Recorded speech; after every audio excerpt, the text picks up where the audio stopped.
Good evening, ladies and gentlemen. This is Dragon's Greed Gaming. And you're watching or listening to Sins and Consequences, a Blades in the Dark actual play podcast. Adam and I just got back from Gen Con. So normally we record this on Saturday evenings, but it's a Tuesday here, the Tuesday after Gen Con. We just wanted to make sure that we didn't miss any episodes, so we're doing an extra recording this week. Because there was absolutely no time to do that at Gen Con. Adam is just dealing with some technical issues, and he'll be back in a second. But just briefly, I wanted to talk about Gen Con a little bit. I had an absolutely awesome time just meeting Chris and Scar, Adam. What else did I meet? Oh yeah, Matthew, who was on the Alien Heart of Darkness show that they ran. I feel like I'm missing someone. Sean. Well, Mr. Reliable himself, the other Sean. There's two Seans. One of them we call Scar. Because the other one's named Sean. But yes, I met them all. They are all wonderful dudes. And I just had a really awesome time. I got a ton of like new board games and TTRPGs. I ran a bunch of Pathfinder and RuneQuest. I really enjoyed running RuneQuest, and now it's my goal to make a show out of it at some point. I'm going to force everyone to learn the incredibly complicated lore and rules for RuneQuest. It's only 800 pages to read, guys. What was your favorite part of Gen Con? Actually, running games. I actually really, really had a good time with that. I feel like it made me a better GM. If that makes any sense. Just like seeing all sorts of different people and like from different backgrounds and different expectations. I really enjoyed that. I enjoyed just hanging out with the guys too back at the Airbnb. Other than that, it was like hours and hours of walking. I think it was easily 2 miles to go from one side of the con to the other. And the first day I walked all of it. Multiple times as I was like just trying to see everything there was to see because I didn't have any games to run that day. And then ever since then, I'd never recovered. My legs, my bones don't work. I was fucking exhausted, but like still happy to be there. I came back on Sunday night around like 1 a.m. I got back into my house. I passed out basically immediately, and then I did nothing yesterday. I tried to see if I could maybe squeeze in a little bit of work. I work for myself, so I get to set my own hours. And the act of standing was enough for me to say, no, that's not happening. Was this your first con? Not my first convention ever. It was my first convention of that scale. Okay. There's a couple here in Canada that are much smaller that I've been to. And then I've been to like Comic-Con and Anime North and stuff. But nothing like that. Like that was wild, and it was 4 days long. You know what I mean? So it's just a ton of stuff to see and do, and I'm sure Adam will talk about his stuff as well. But yeah, no, it was a really good time. Well, I was out there partying it up at Gen Con. Dio, what were you up to over the last like week and a half, I guess, since we played? So I was going through a bunch of crazy stuff. Because Lollapalooza and a musical festival was happening in Montreal, we had a bunch of people flying with us in our airline. I got to see RZA from a distance. I cried because I had to work an adjacent flight. But yeah, I never want to see musical equipment again in my life. I can imagine. Yeah, there's a lot of it. I also got to meet who's the I was just talking to my friend about this. She's gonna kill me for the Renee Rapp. Oh yeah. I got to meet her face to face. Like that was crazy. I didn't know who she was, and then they were like, "Oh yeah, she's like the new Mean Girls." It's like, what do you mean the new Mean Girls? Like they made a musical remake of Mean Girls. And she's in it. Yeah. So that was pretty cool. I heard that they did that. Well, I'm back. Okay, I'm back. Hello. Sorry. Oh, hello. Do I sound like I'm in space anymore? Or am I good? A little bit. It sounds like you're in a kitchen. Yeah. I am next to the kitchen. Yeah. And on this episode of The Bear. Yeah, I'm gonna be making some noise. So sorry, everybody. Yeah. You and other guys. Oh boy. Okay. Yeah. Fuck me. I don't know if this is gonna work. So if you mute yourself when you hit space, it can unmute you. And so I think you're just gonna have to do that of tapping space whenever you're actually talking. Yeah, gotcha. Okay. Well, hopefully this works out for everybody. Yeah, we're gonna make it work today. I am excited to have you here, Adam, and obviously, as you can tell, Adam is not in his usual recording spot.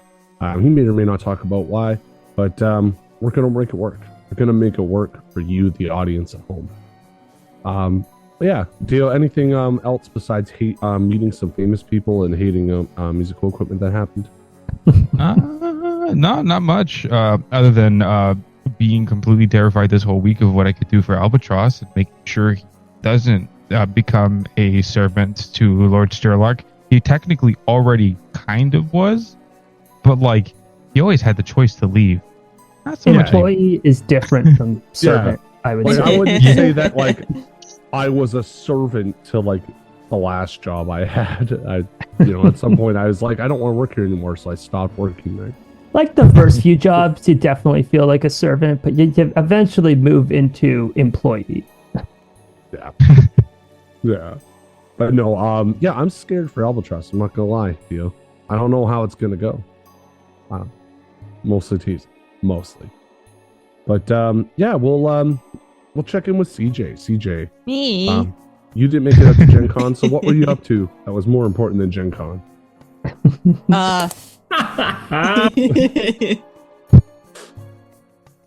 I'm not going to go into details, but there was a very important family matter, so suck that. Okay, my bad. Yeah, I won't go into it. Feel bad, Aaron. Yeah, feel real bad. How dare you?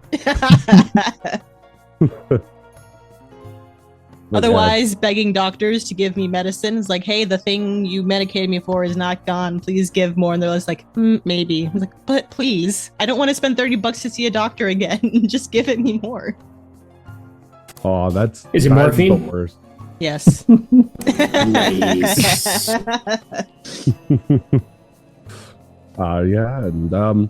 How's Myri feeling after the police broke into her house? Or I guess the Blue Coats. They're not really the police. Woo! Prepared to scatter. Carefully watching the situation. Prepared to scatter. Just like, she doesn't want to go back to jail. That's fine. She doesn't want that. She's gonna put the railgun under her shirt and say, "I don't have a weapon. What are you talking about, officer?" Smuggle it into jail. Just like, what? No, don't worry. What? No, this just carry on. Don't worry about it. What do you mean? Don't worry about it. No, that's just what we have to put the railgun in the sizer, ma'am. I love the idea of like that they come up to look like they like see like the bulge like of like this like crazy gun underneath your shirt, and it's like, sorry, what's going on there? And it's like, don't comment on my body, sir. Sir, why are you looking at my body? I think you need to reflect about yourself for a minute before you start judging others. I could tell you're a married man. Don't look at me. All right, there. Well, yeah, I'm excited to have you back. I'm excited to be back. We'll move on over to Ethan. Ethan, how are you doing? If I can make you feel bad going to Gen Con, is it gonna backlash at me a second time? Yeah, a little bit. I spent the whole weekend moving, and so I hate to tell you, but having a living situation was just a little more important. But the stories sound really cool. It is unfortunate timing and such, because it sounds like you folks had a really cool time at Gen Con. And for those listening who didn't go, you should feel bad. I don't, but you should feel bad. We actually did have some listeners and a couple of Patreon members sneak into one of Chris's games, and I got to meet them. Also very cool guys. I unfortunately did not get their names, but one of them is from Quebec, and we had a relatively short conversation in French, which really stretched the boundaries of the amount of French I remember. But I actually I had a call with my father this weekend, and he was like, "How is your French, by the way?" And I'm like, "It's okay. Let me talk to you in French a bit." And I went, "Oh my God, oh no, this is," and so I kind of laid that trap for myself, and it went very poorly. Always feel confident about talking another language until they start talking in another language. Like, wait, no, stop, go slow, wait, please. No, wait, there's no subtitles. Wait. As we have, I already know the French one is just being stuck in perpetual. The hardest part too is the French they teach us in schools is not the same French that any Canadian speaks. So there's like certain regions where they speak French very heavily, including where, like Northern Ontario and then Quebec and then parts of like the Maritimes. They all have like a crazy accent. But it is not the French accent. Sorry. My one of my coworkers, he was born in Gabon, and he learned French, and he said the way he described Canadian French was, it was like somebody almost driving off a cliff, and at the last second of the sentence itself, they would rear it back and they would complete the sentence. Yeah, I can see that. It's certain parts of Quebec and in Northern Ontario, it's also kind of a mishmash between English and French too. So like you have conversations where like a guy, like a carpenter might turn to his friend, he's like, "Can you pass me l'homme?" Or like as if like what? Just some words you just do English anyway because it's easier, but then everything else is French, and so it's like a hot swap back and forth. Yeah. Yeah, like because it's easier to say "pass me" than it is to say "la passer," like "pass around." It's weird. So yeah, they like most Canadians speak a weird version of French that no other French speakers speak, which means that I, as someone who learned proper French, have trouble speaking to people from Quebec. Is that why there's all the hate?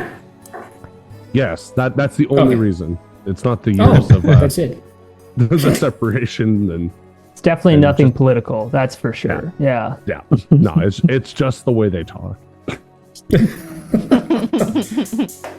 All right, and then Adam, you were over at Gen Con with me. Why don't you talk about your Gen Con experience? Yeah, sure. So first of all, I'd like to point out that I'm sitting next to one handsome gentleman named Ryan who's currently eating his dinner. So if you guys hear dinner noises or Ryan noises, you know what's up. But there he goes. He's laughing. That's Ryan. Say hi, everybody. That's the Ryan noises. Hello. There he goes. My dinner is delicious. So yeah, I went to Gen Con. It was pretty rad. I got to play a lot of Shadowrun. I got to run some Dungeon Crow Classics games. I got to spend a bunch of money on stuff I didn't need. I got a couple of job offers from some people to write some stuff, so that's cool. And excuse me, while I was out there, it turns out my family got COVID. So that's why I'm at my brother-in-law's place. It's my wife and my daughter are currently diseased. That's fair, and that's awful. But yeah, I'm really. Yeah, they're surviving. They're surviving. They're doing okay. And like, I get to go over there and talk to them through the screen window and drop off some food, and then cry in my car on the way home. Aww, it's so sad. I'm sorry, dude. It is so sad. I got a bottle of whiskey for you if you need it. Yeah, I do. Maybe I'll see you after work tomorrow. All right. All right. That's it. I'm gonna mute myself. Don't worry. So, I don't know if this is gonna make you feel any better, but we're gonna play some Blades in the Dark. Yeah. Ooh, I'm a fan. I am too, guys. Just heard the latest episode drop. That was episode 15. This is actually episode 17 we're recording right now, guys. We've been doing this for 17 weeks. So, congratulations, everyone. That's almost 4 months of Bleeds in the Dark. No, what else? this is session 18. I'm sorry, I don't count session 0. No, with 0. We did 0, and this is 17. Oh, no, this is 18 now. Yeah. I'm looking at my notes. We're about to do 18. Yeah, we're... Oh, okay, fair enough. Do you count the week of the special episode that is yet to come out? No. The Murder Mystery Party, no, that's on its own note section. That's one of my favorites. Yeah, because it's one of my favorites too, and I wish that the edit wasn't such a slog because I have not finished editing that episode. And it's all my own fault. I'll just say that. my track is brutal for that one. But yes, I will hopefully have that out before too long. But yes, last we left you guys, Albatross was indulging his vice out in the wastelands with his compatriots, his friends. Maybe soon enough, not his friends anymore. We'll see.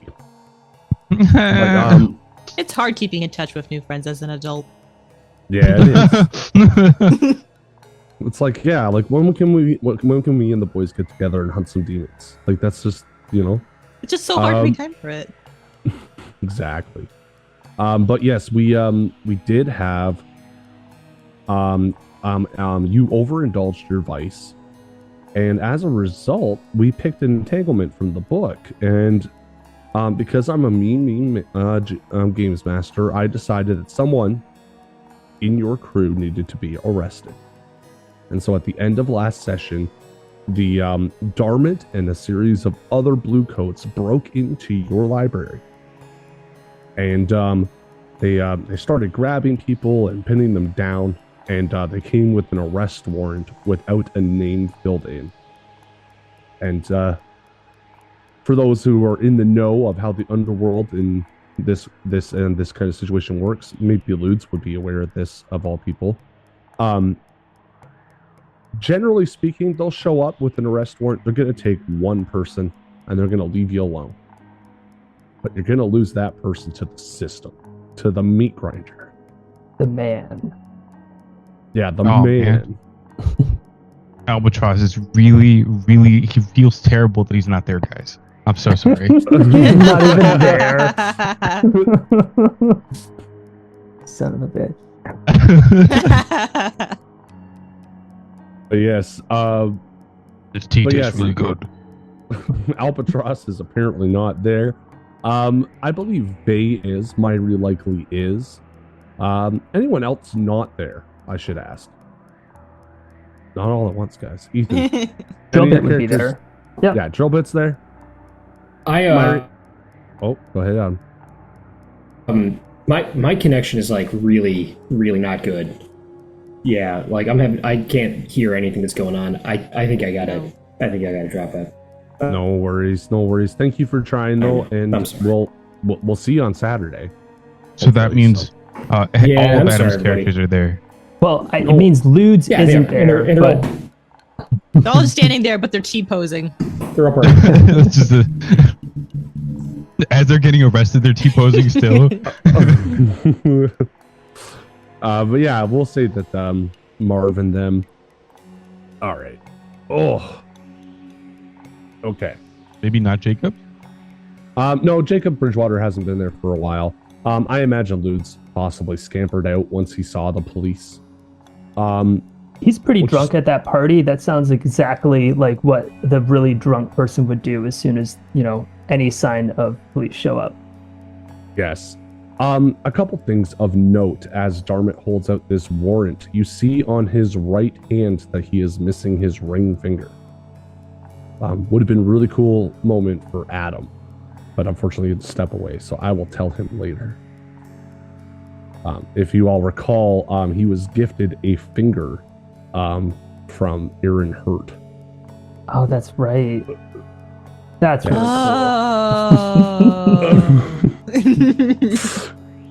Oh. Yes. So as evil as Aaron Hurt is, I think her character is really cool. She's got passion, You know what? Leave her alone. The dedication is there. listen, she was probably the best thing that would ever happen to Lutz, and he fucked it up.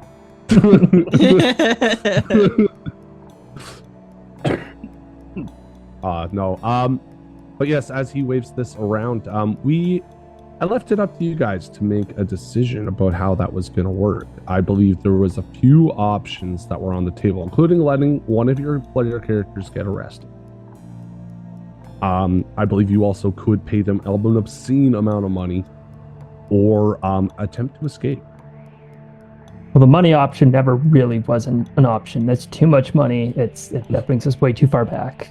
And then, escaping it didn't quite line up. It didn't quite feel there. So Yeah, let's play So I this guess out. someone's going to jail. All right. So before we get into the narrative of it, who's going to jail? It's gonna be Vay. Vay. Yeah, and we baby. yeah, and Okay. listeners, Ethan and I and most of the crew, we talked about it at length, but I just need to be said on the recording. Vay is going to prison, and so yes, as Vay, ever so bravely offers himself to be arrested, they grip you, they throw you in handcuffs, and Vay, do you have anything to say to them or the others as you're escorted out? Oh, I never planned about this. No one ever plans to get arrested. The answer Yeah. would be no. The answer could be no, or you could say just something kind of dumb if you want. Whatever you want. Be sure to keep up the school while I'm gone. I'm, hopefully I'll be back, but I guess it all really depends on timings. And when that happens, he's gonna wink with his left eye for the count and just walk away there. Fair enough. Okay.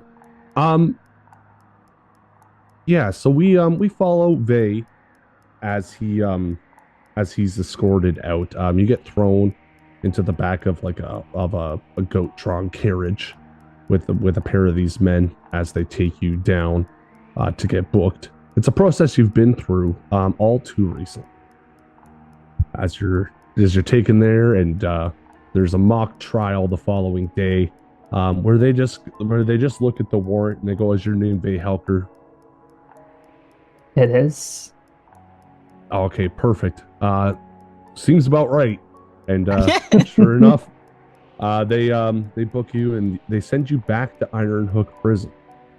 On your way to Iron Hook Prison, you see down this pathway that kind of leads there. You see several of the Iron Hook guards seem to be moving around the yard. You see these citizens kind of fighting with them as the guards seem to be taking back some of the goods that they've earned or purchased or even taken since the district fell into the Billhook's hands. The guards seem to be at force taking some of it back. You also see several members of Billhooks. They're hung, but not with ropes, but with the billhooks that they so eagerly carried, decorating this path leading to the prison itself. I expected this to be a Billhooks run prison.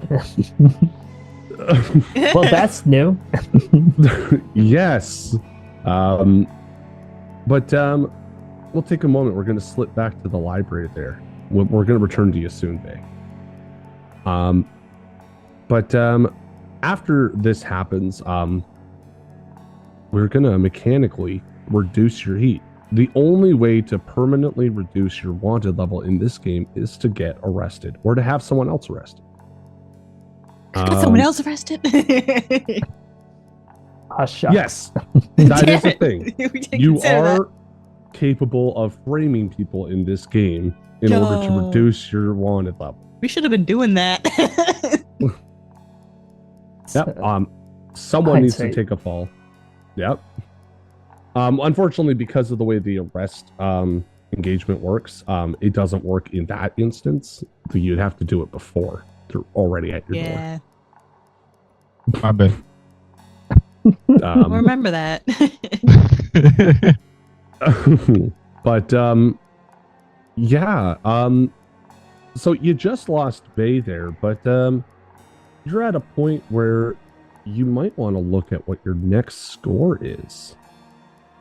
You just increased in tier, so you are now tier 1 at a stronghold. You're on your way to becoming tier 2. I thought we had 3 wanted level. You Yeah. did. I just reduced it. Oh, you just took one down. I see. Yeah, I cleared your heat and I reduced your wanted level. But yeah, has anyone thought about what they might want to do for the next score? Because I believe we've already done most of our downtime. I don't know. Let's ask the artifact leader. Oh, he's in jail. I mean, I guess that's the question. Is anyone going to go and meet Faye in prison? Like, would you like to visit your friend? Would you like to reach out through the waters, check in and see how he's doing? That is true. We do have him on phone call. He's in the group chat, so you can't escape the group chat. Albatross is gonna reach out. Hey, Albatross? it seems like you've gotten yourself into a predicament. Seems like someone got me into this predicament. However, the Bluecoats seem to have reached a fine school establishment. Mm-hmm. Please make sure to reach out to the Tekarosi that are in the jail. They will make sure to assist you with whatever you need. It's not a bad plan. And not being run by the billhooks anymore definitely makes it a little easier to navigate this system without the crazies in charge. Absolutely. In fact, you do find it's almost like a very different experience than the first time you were here. Certainly there's no prisoners roaming around with weapons in hand. The guards seem a little bit more active and both more active and more relaxed. Obviously there was a lot of tension in the air between the billhooks and guards when you were there previously. A lot of damage seems to be done to the building itself. There seems to have been like a battle or something inside of here. Yeah. You find yourself in the cells. I actually think, just to get out of the way, we should probably do your first incarceration roll. Let's see what the next few weeks are like for Bay. Sure. How do I do that? So it is a tier roll. Now, I also have a question for you, Bay. Yes. The Eye of Kotar. Is it on you, or did you leave it behind? It is on me. I Oh my God. pocketed the Eye of Kotar. Seeing as how going into prison leaves Vey in a very vulnerable spot, and not wanting to leave all of the cards somewhere else, he slipped that into his pocket. And so, yes, he does have the eye. Okay, so we see a shot of Vey kind of slips his hand into his pocket and he just kind of holds onto this eye. The camera can see it if Vey can't. It blinks a couple of times in his hand. And you can give yourself a +1, so that's a total of 2 die that you're rolling. All right. I also grabbed Jailbird as well. Does that have additional impact? Because when I finished the last session, I had gotten just enough XP, which is really great that we deferred having to deal with the incarceration until now. So with Jailbird, it's when incarcerated, your wanted level counts as 1 less, your tier as 1 more, and you gain +1 faction status with a faction you held on the inside, in addition to your incarceration roll. Yes, so that's actually going to push you up to 3 die, because you're now counting as a tier 2 faction. Hey. Nice. Within the prison. And +1 for the Eye of Kotar. You are not in prison for 3 to 5 years. You're actually only in prison for 1 year, give or take. That's a little closer to how long I have to live, so that's good. That's really good. That's half your life. That's okay. Better than a full. And take some time and think about it, but you're going to give yourself a +1 faction status with 1 faction. Yeah. We can talk a little bit about the narrative of what happens here. Ooh, So that was close. for your first roll there, it seems that you are keeping your head low. I just saw the final result because I rolled the. Yeah, he rolled 3, and then If you click on the 10, you can see that he rolled a 5, a 2. Yeah. And a 3. Yeah. Got that 5. Perfect. I got it. Nice. Yeah. So you did roll a partial success, which when you're in prison means that nothing good happens to you, but nothing bad happens to you either. You managed to keep your head nice and low. And thank God you got that third die from Jailbird, because you might have gotten traumatized while you were there. Welcome to jail. Yeah, you should do that. You're traumatized. Like, Welcome to jail. Bam. a little more lore accurate. Getting a trauma the first you know time. what? I'll describe something that happens to you on your first day there. There's that I don't know if it's a myth or not. I haven't spent enough time in prison to know, but they say you should find someone and just fight them on your first day. And someone singles you out as the target of that particular bit of lore about prison. And you're sitting there and you're eating your meal, your first meal there. And all of a sudden, you just have a moment where you feel like a crushing pain in the back of your head, and then you are still sitting upright. Watch as you fall down, and there's a brick in the back of your skull. And then you have a moment where you go to turn around, and the brick flies past your face. The Eye of Kotar is. I'm so happy I got the Eye of Kotar. You have this moment where you're realizing, like, kind of figuring out how this works. It's like, okay, it just seems to be like anytime I'm in danger, it's going to give me like a brief moment of premonition. And I don't know. Just very quickly, what do you do when a man throws a brick at your head? I think I'd take the prison moment of, turning around and grabbing the food tray and having just had the brick avoid just whapping the guy in the face and just taking some steps back. And I'm sure in that situation, they would just get upset and just start kind of throwing fists and maybe hitting someone else. And so there would just kind of be this prison fight starting off as Vay is just stepping slowly back and being outside of it and just keeping his head down and not getting into trouble. That's fair. And sure enough, there seems to be a man or a woman. We'll figure out who it is later, who sees what you did and nods appreciatively, like they seem to respect it. And that'll probably be the person who is your connection to that +1 status faction status you can agree. Back at the library, I'm assuming Albatross will return at some point. Marv and Ludes are there, though unfortunately, because Adam was having some internet troubles, he won't be able to join us and regale us with those excellent characters. But we will have the rest of you maybe take a moment and decide what you want to do. You know that you have one more artifact that you should be retrieving. You also know that there's an election coming up. There's absolutely the election. And I think that's exactly what we should be focusing on. Last time, Vay went to the Sheets and he talked to some people about, was it the Strangford? Lord Strangford of the Leviathan. Yep. Yeah. Was it them or? It was him, and it was also, very quickly, I'm just going to read the notes. The head of the Ministry of Preservation.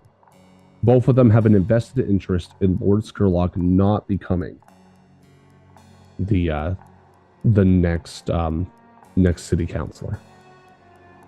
I feel like as Akarosi citizens, both you and Myri would also know that Ministry of Preservation and the Leviathan Hunters have invested interest in remaining loyal to the Empire, and that Skurlock, amongst other influential nobles in the city, have expressed strong separatist ties for Duskvol to become an independent city-state. I forgot there's like additional political things in here. I just want to help Skurlock out. I don't understand this politics stuff. I just think Skurlock's a cool dude. Albatross does too. Yeah.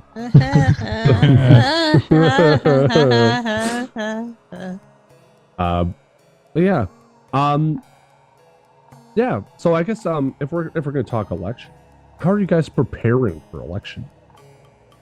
I know had provided some bad intel to members of the Leviathan Hunters. Yeah. Well, it was good intel, but we're very well aware of it and are going to be detouring the blockades and other types of ways that they've had to stop people from going in and voting. Aaron, I just thought about something. Oh yeah. 2 birds with 1 stone. Lord Skurlock said I need to give him a soul, right? That's gonna Or need a what? souls. I need to get him souls or a soul. Didn't I think it was about it, like a Ten? demon. No, like the Skurlock had to give you 10 souls, and in return, you have to like deal with a demon or something. Yeah, the expectation was that he would give Sarada 10 souls, and she would vanquish or deal with another demon. It is explicitly a feat not within your power. for Damn, now. there goes that idea then. I was like, if they needed souls, because what I think is that like vampires need essence. Transfer you. Okay, because I was reading the notes. Shoot. Never mind then. Well, still, regardless, Albatross has a lot of vested interest as well in making sure that Lord Skurlock wins. Yeah. So I mean, we could definitely do some amount of like a guard tower or a different what's it called when you walk with someone else? Escort. A guard tower or escort type service in order to get people safely to the voting booths, right? Okay. Also, throw in some fake ballots. We're doing that. Or we could do that, or we could, I don't know, like offer to just take other people's ballots there ourselves. Like, hey, we'll deliver your ballots. You don't have to show up. Instead of defending our people, we can just go attack their people. Is what you're saying? I don't know if also political assassination would be a good idea given the current times, but No, you already got rid of one. One's already dead. I mean, true. It's true. What's another, right? We were given a list of names of people that he would not be upset if they just never showed up again. Or we could Assassinations threaten across- family or do something Yeah. else, right? Once you have the address, you can do some pretty awful things. Yeah. Albatross is going to do some hunting. Okay, go ahead. Tell me what you're doing. So we have 2 political figures that he had mentioned by name, right? Yes. It was just to entertain me. What were the 2 of them again? Just to kind of have names. So it's Lord Strangford of the Leviathan Hunters, and very quickly I just gotta look up the other one. He's got such a forgettable name. Yeah. That kind of I feel like that makes me feel like I know who I'm hunting down at this point. It's not Edwin Smith, I'll tell you that much. Well, and Lord Strangford for the Leviathan Hunters, we're a little okay on that side because that is where Bay has worked a bit, and so more so on the. Go ahead. Yeah, his name is Lord Felford. He is the master architect of the city. Oh wait, no, that's the foundation. Sorry, my bad. Lied to me. Why? I was typing and everything. I know. 1 second. Sorry, guys. I keep talking as if I had told you the name, and I will get back to you very shortly. Okay. His name is Lord Amador Drezar. Is the former secretary of the Arivnian diplomat Alestra Arvanti. Yeah. You say that name again? Amador? Amador Drazar. Yeah. So Amador, and then last name Drezar.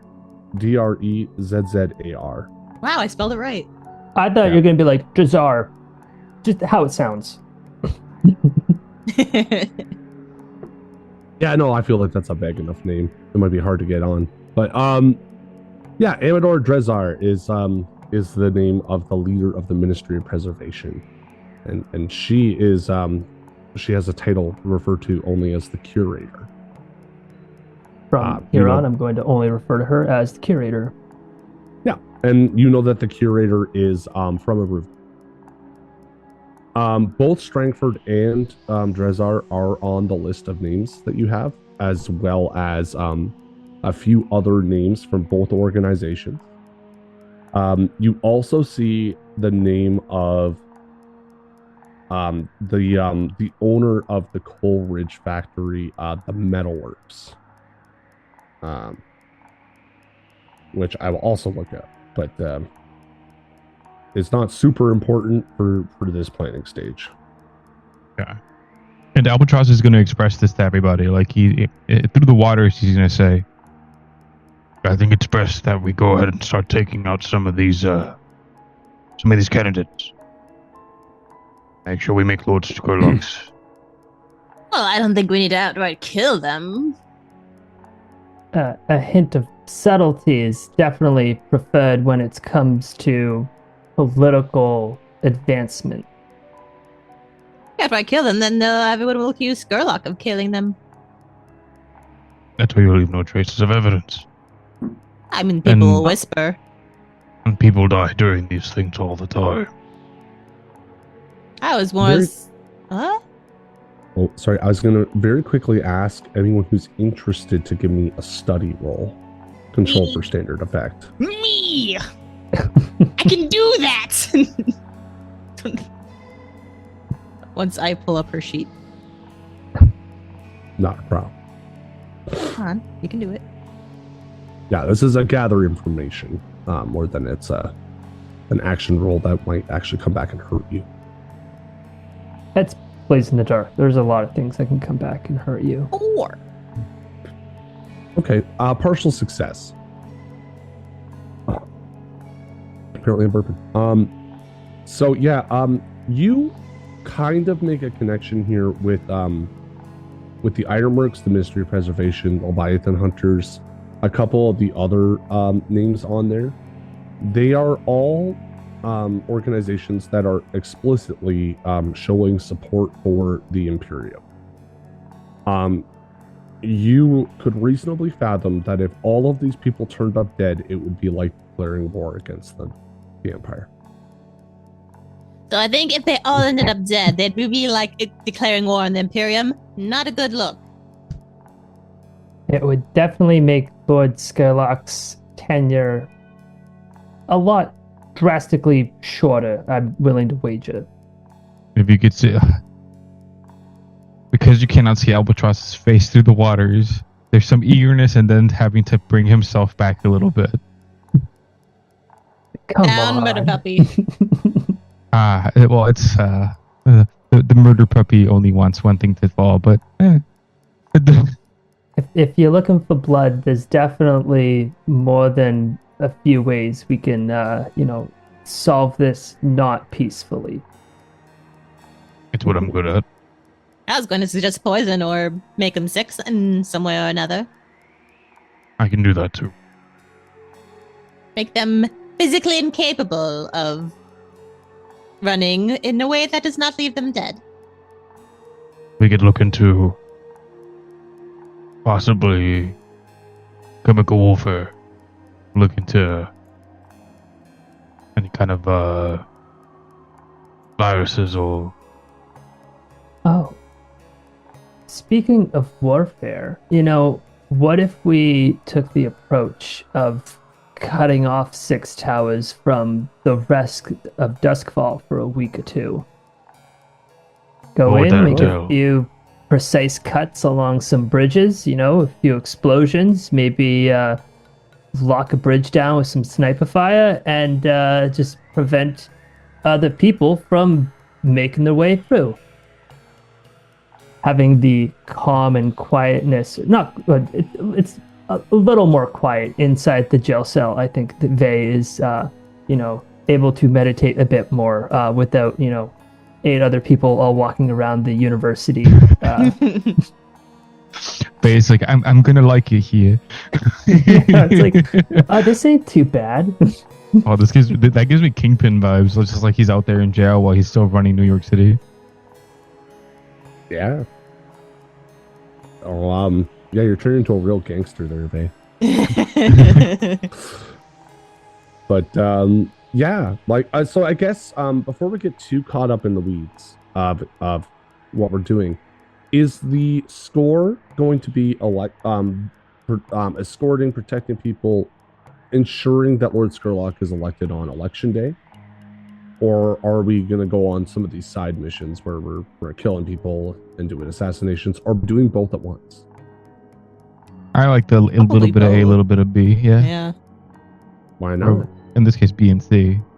Because I feel like Albatross will feel confident that Lord Skurlock would be able to protect him. So. Okay. Yes, I want to go right to planning and engagement then. And with this being said, I could see something very like that scene in Breaking Bad where Walter White has like 20 people killed all within the same 60 seconds. Like, we can definitely cut in between the different action. And I feel like this score is really more about how you guys set things up. Yo, what if we had they were at a party, they all went to a party together, we spiked something there so that everyone in that whole building got spiked, so it wouldn't really come back to us. So it's oh, they just so happened to get caught up in this sickness that was at we this can do one that, party. right? So that can be, maybe the muscle for the curator, right? Whatever that group is, and so that's one of it, right? And we'll have 4 or 6 different boom, boom, boom, boom. We'll see how effective that is. Yeah. Okay.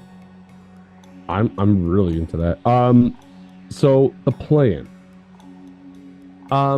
Is the plan or the detail, or that an assault, deception, stealth, occult, social, or transport? So if we're thinking about the election day itself, what's the kind of the main cut of what you guys are trying to do on election? Can you bring that sheet up? Yeah, I was about to go look for it. It's just having here are the 5 different options. Yeah. And remember, we always try to do a cult, though we don't generally end up doing it, but it does give us a little bonus. Yes. Well, you do about half the time use some occult method.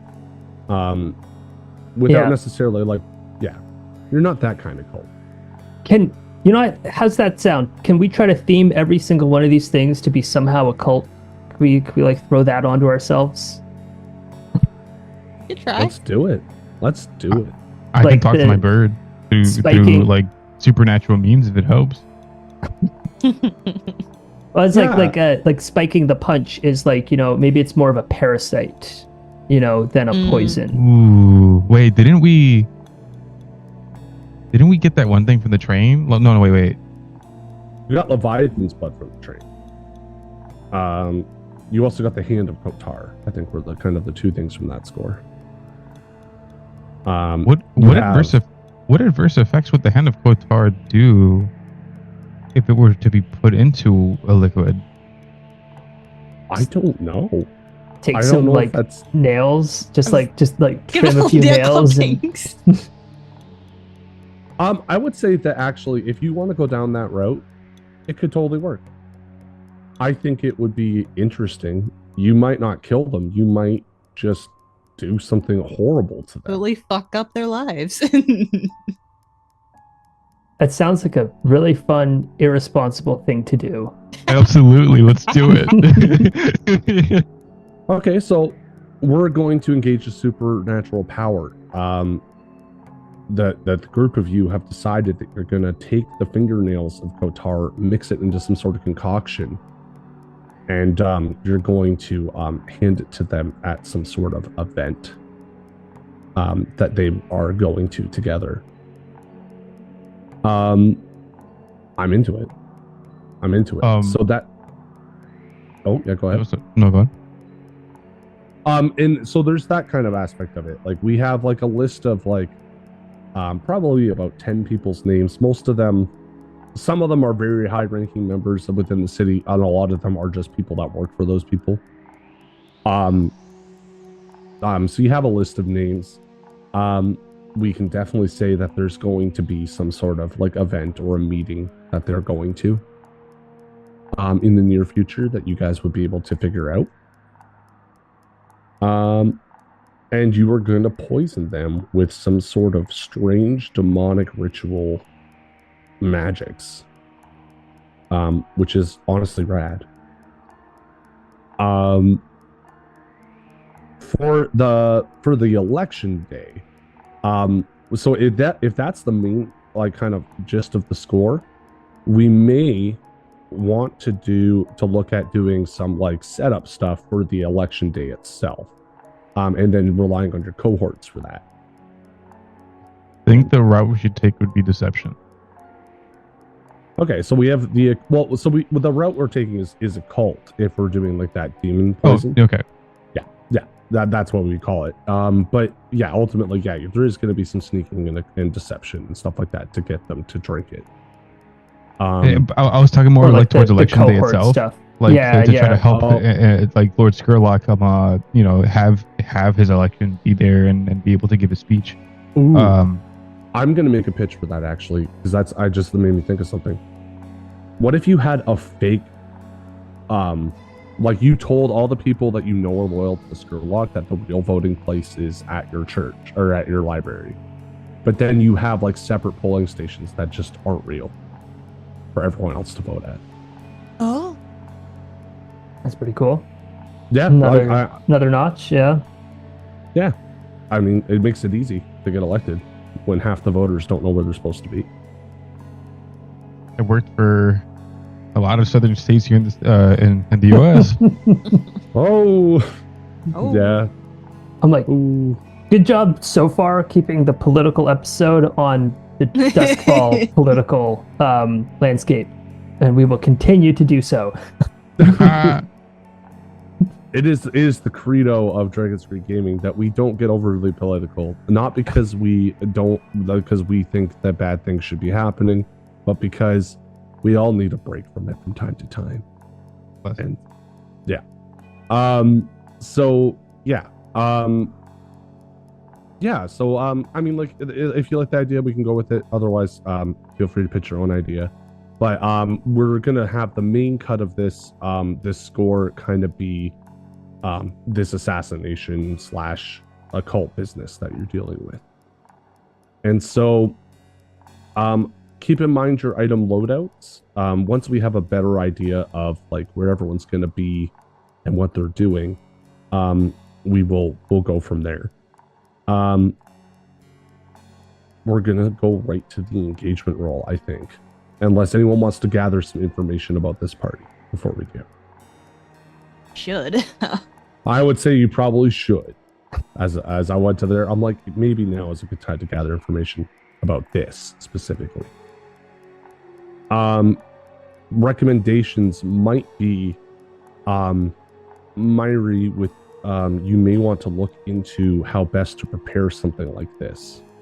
True. I believe you have some. You could ask Stasia for assistance because she's an apothecary.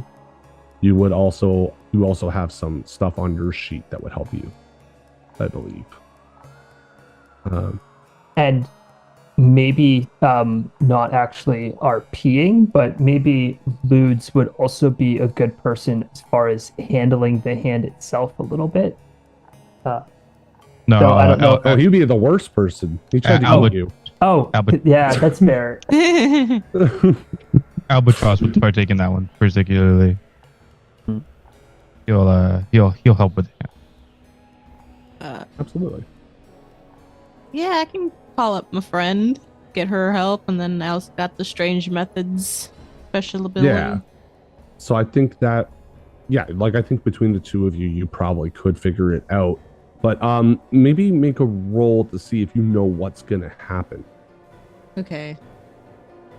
What would that be? That I mean, I think it would probably be a study, but it could be a tinkerer to see like if you experiment a little bit with like just like some like small amounts of it, see what happens. It's funny with Myra. It's like tinker if you want to do like small finessey things, or wreck if you want to say you just take it and just like fucking throw a rock at it and like see what happens there. It's like I love it. Another 4. So you got a partial success on this. So because you're working with it on a smaller scale, you're not 100% sure what's going to happen. But basically, what you do is you prepare a small amount of it and you feed it to some kind of animal. A little bit of animal testing. I don't know if Myri is against that or not. There's lots of rats. Who cares? I was about to say, CJ, what's the animal? Yeah. Yeah. So you feed this small portion of a fingernail and mixed in to this brew that Stasia helps make into a pot, and you feed it to a rat. And the rat literally kind of starts to like blister and like boil almost, and then it just explodes. Well, hopefully that last bit doesn't happen. On bigger animals. I'm mostly confident at this point.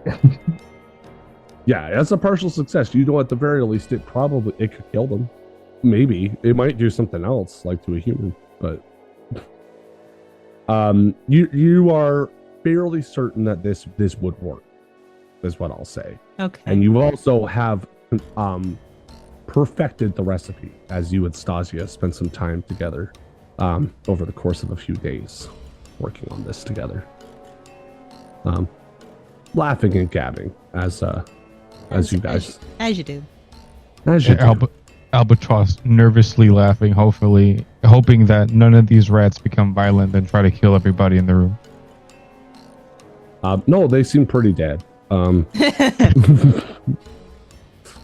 Yeah. Yeah, so you get some information from that. Yeah. Can I jump in? Yeah. So Jobit is going to go and case the joint really quick and just get a good sense of what the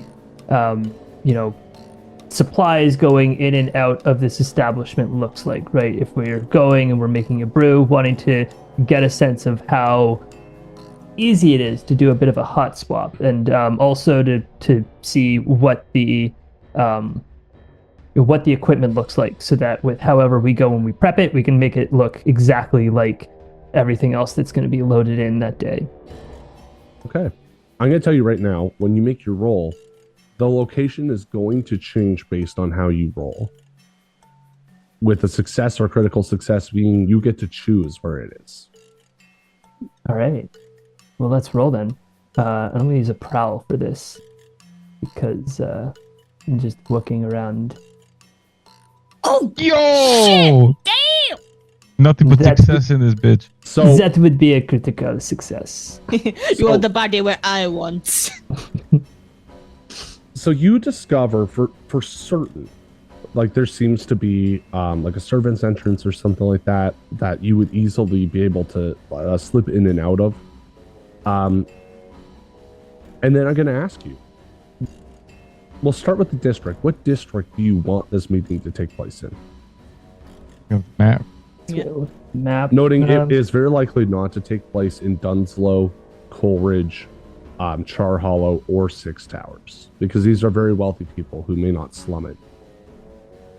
Okay. Though in Coleridge there is a Taikarosi run fine dining establishment owned by one of Albatross's friends. I think Coleridge sounds like a great place for this to happen. Yeah, no, absolutely. So, you through your prowling as you go, you do see that this happens to be at this Taikarosi run establishment. I know I said the name of it at some point, and I don't have those notes in front of me, so I don't know if you guys wrote it down or not. But the painting swap. Anyways, this restaurant is called the Devil's Kitchen. because why not? And it is run by a Taikarosi woman, who Albatross has met and knows personally. You see that it is under very heavy guard by the Taikarosi that run. But you seem to be in a pretty good position, but you probably could talk your way in. Or at least Albatross would be able to. I think that's a lot for a critical success. It's kind of exactly where you need it to be. Anything else you want to know? Because you did roll a critical. I think he mentioned like the drinks of knowing, so you like. Well, and so my question is, with rolling a critical, can I want to go and say that, is it possible that Drillbit swiped one of the crates?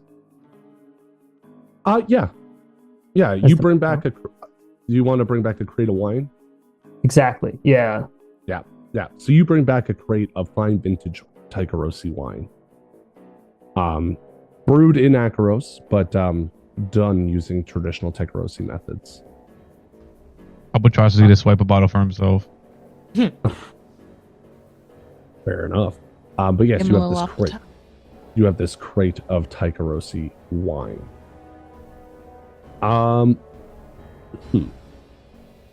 Is there any other things we need to know? Or should we go right to engagement?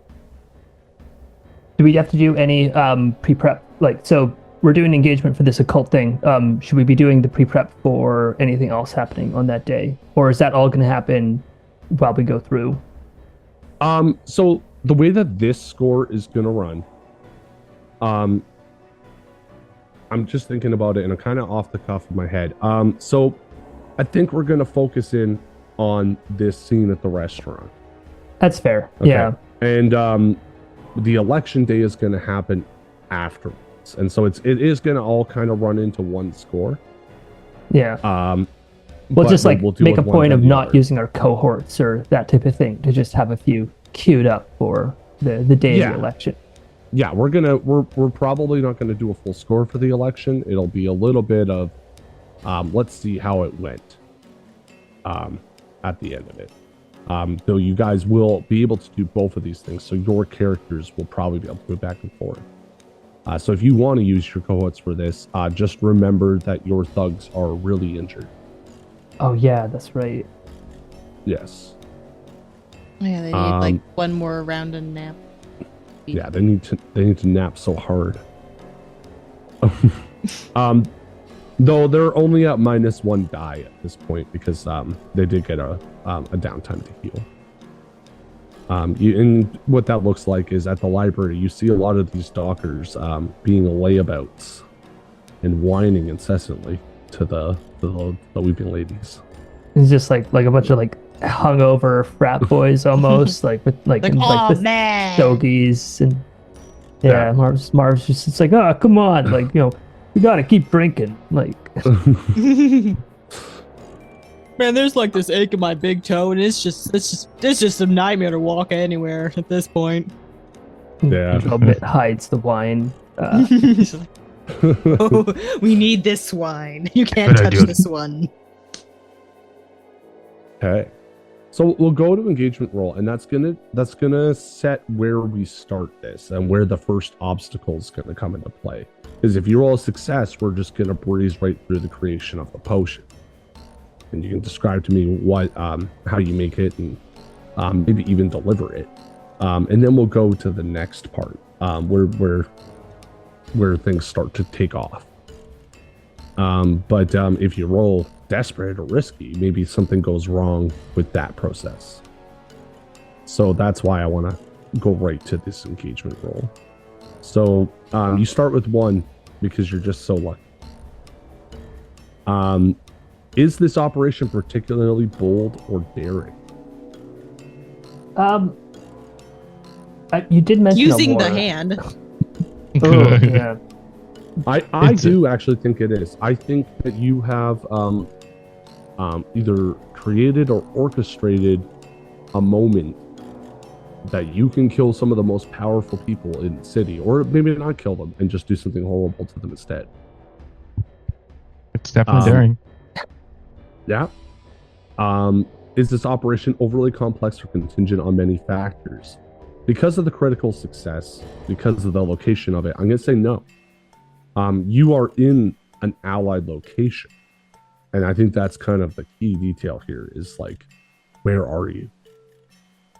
Does the plan's detail expose the vulnerability of the target or hit them where they're weakest?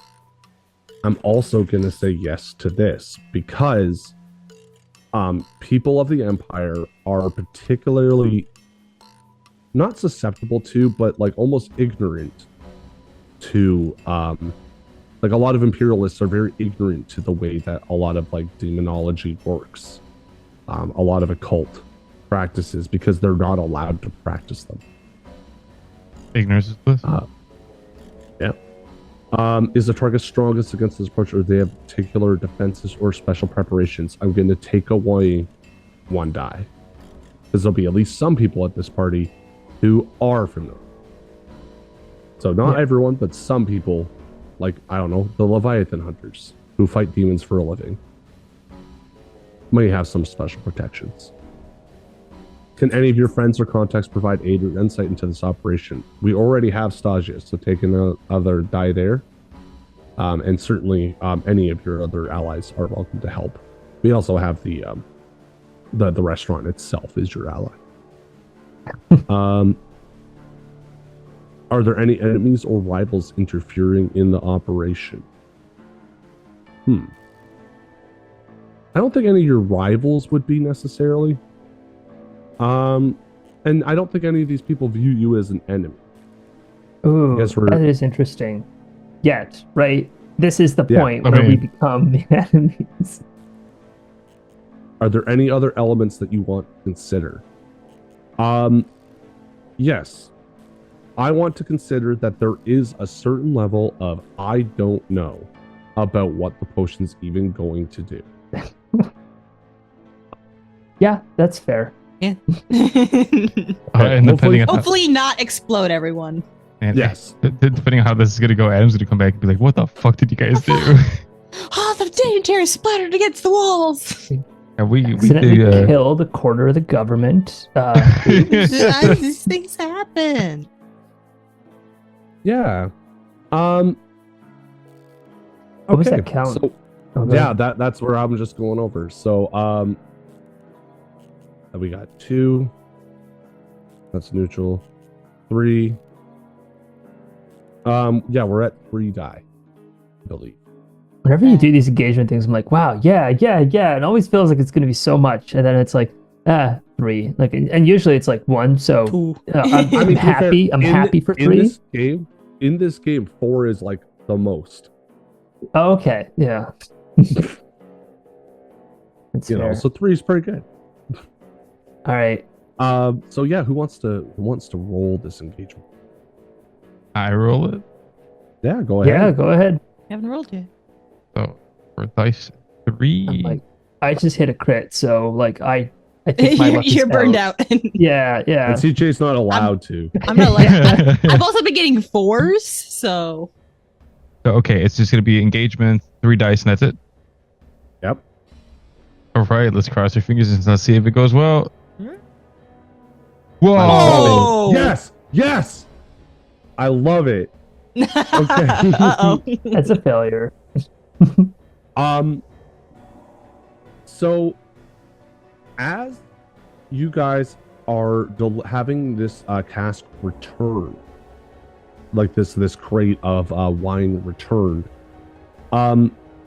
you see that the Imperial military is actively searching through every single food item and like bottle of wine, everything there. So like whoever's dropping it off can actually see that the Imperial military is there and they are testing everything. And this is on the day of. How are they testing it? So they so the Imperial military has a hired whisper that's there, who is actively attuning, performing some sort of ritual to just test that there's no magical or arcane changes, and testing and like literally like sampling parts of it to make sure it's not poisoned. And then they also are actively just on site, just checking out people as they come in, keeping people from entering, things like that. Because you know these people, the restaurant owners, you had already established that you were gonna pass it through this door. Okay. And what happens? I'll actually ask first. Who's dropping it off? Gotta be Albatross. Yeah. With the level of trust that it comes with the with the other tech rows, it would make sense. I mean, if you're delivering a big crate, would you take drill bit too? Because big mech man carrying the crate. Yeah. I mean, you want to come with drill bit? I was wondering if that would be helpful.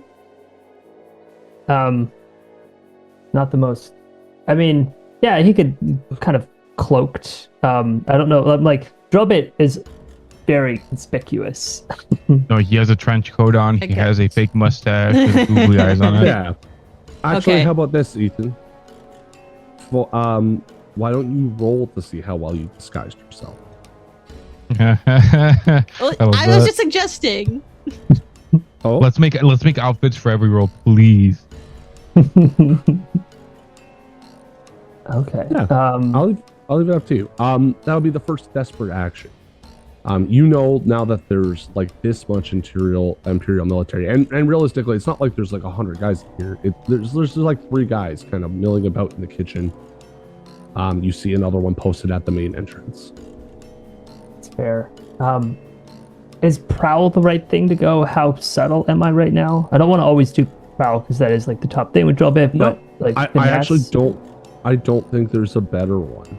Yeah. Okay. Like yeah. maybe a consort roll. Like I could see consort maybe being a thing, but you don't want to roll consort, so go ahead and roll prowl. He's got no resolve, this robot. Hey, No, like check. that 6. It's a success. And sorry, I should have said that was desperate, so you can go ahead and mark a point of XP. For we're gonna say standard effect. I don't think they're expecting a robot to come here. And so you are disguised at least well enough that at a glance you don't appear to stand out too much. Yeah. If you were to move closer to them and like step in there with them, you might give yourself away. For me, rolling a 6, I think, just means that, like, you know, the cloak is actually all the way over. Every once in a while, it kind of jams up a little bit, and there's just kind of like that shoulder that's really obvious. And then we'll say that he's, you know, has been recently oiled, and so there's just a little less squeaking going on, drawing a little less attention to him. As Or they're the going by, unspoken at all. Ooh, go ahead. Albatross is going to look at Drillbit, noticing that they're checking all the caskets. Drillbit. No, well, actually, you, what's your name again? We're not a group who asks people's names. Yeah, take Like, hey, my look, new wine, person. and you don't even know my name. It's very rude. My name is Drillbit. Look. Seems like they're being pretty conspicuous about the crate. You have anywhere you could hide a bottle? Unfortunately, this chassis does not have any compartments for more than a few, but you know, just as easily as you could certainly hide a bottle, so could I. Well, here's the hoping. Shall we double our bets? And Drillbit passes one of the bottles over to Albatross, and then takes another one and stashes it. Is that the approach? Off camera, real quick. Is that the approach you want to take? Yeah, sure. I don't know. Just hide it in, like, I mean, like, where the fuck could Albatross hide it? Like, Well, like, you've got loadout, right? You can mean, they do. take like, that's the thing with this game, right?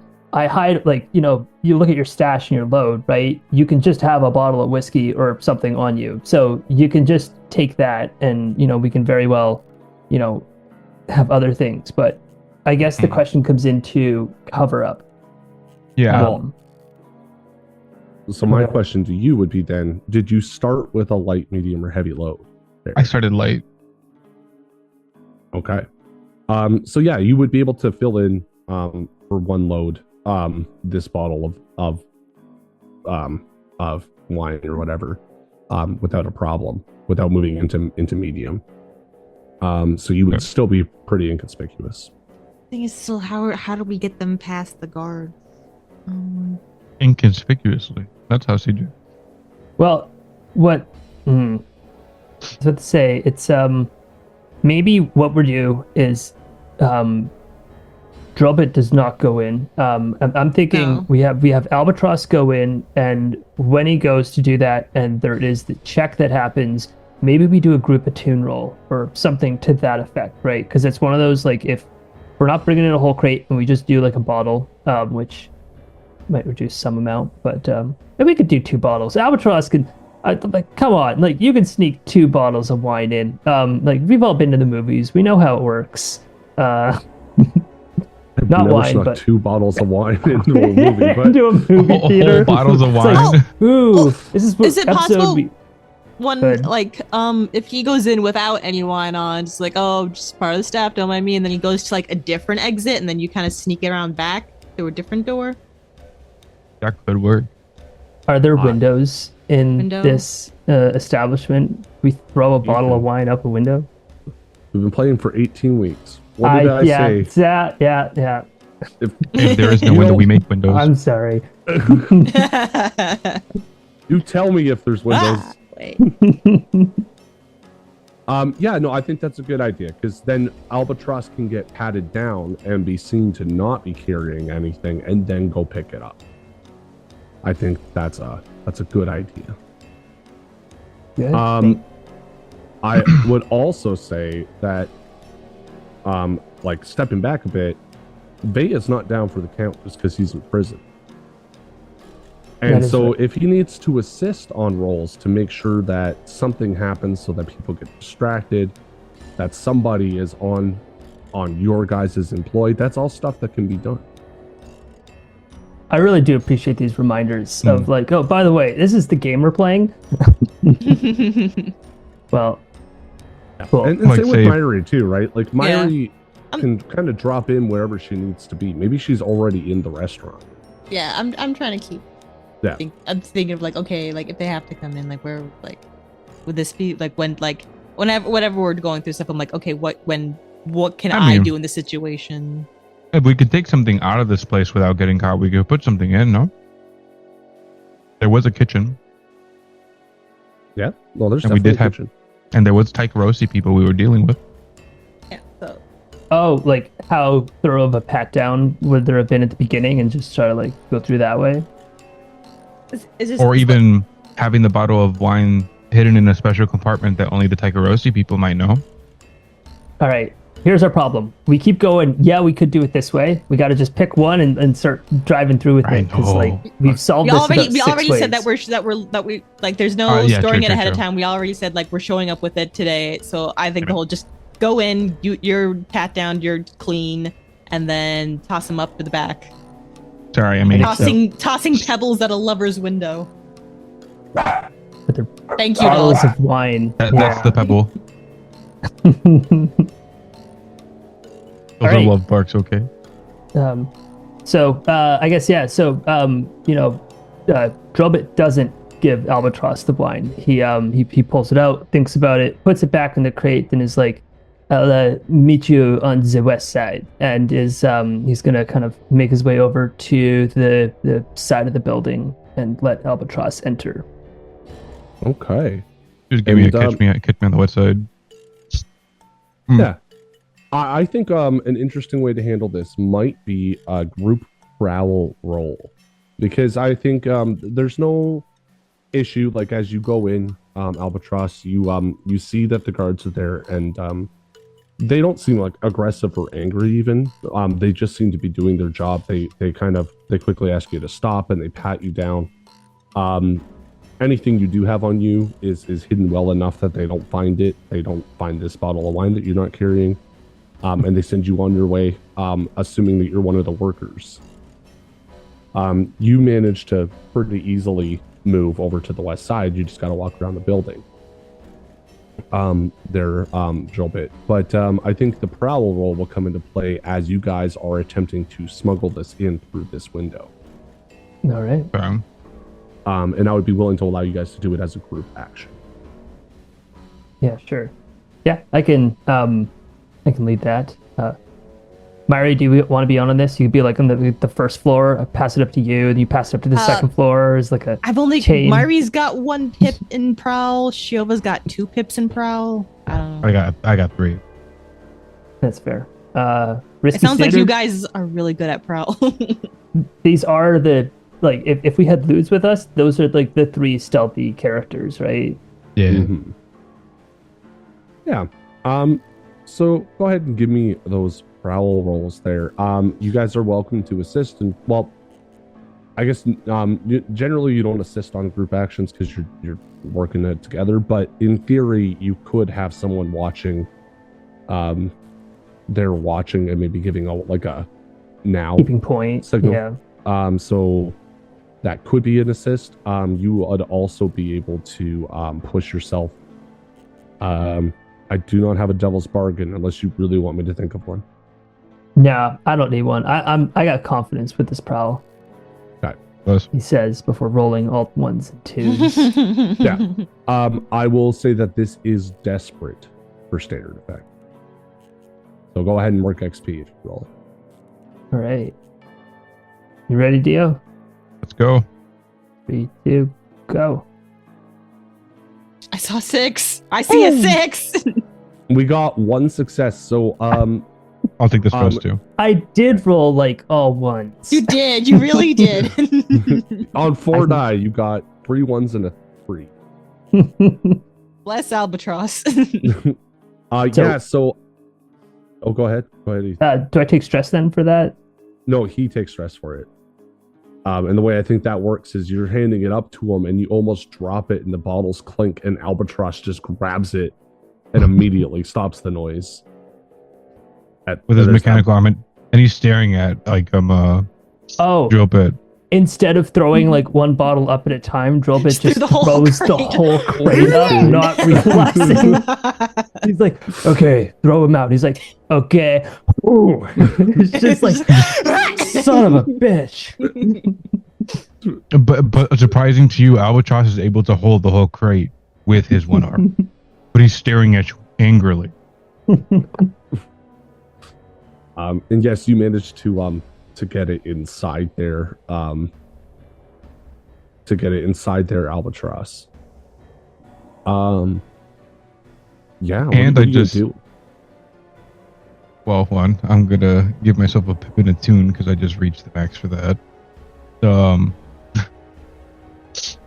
And he's going to nervously wave to the Tychrosi servers that are there while he's holding this crate with 1 arm outside the window and be like, please help me as soon as you can, damn it.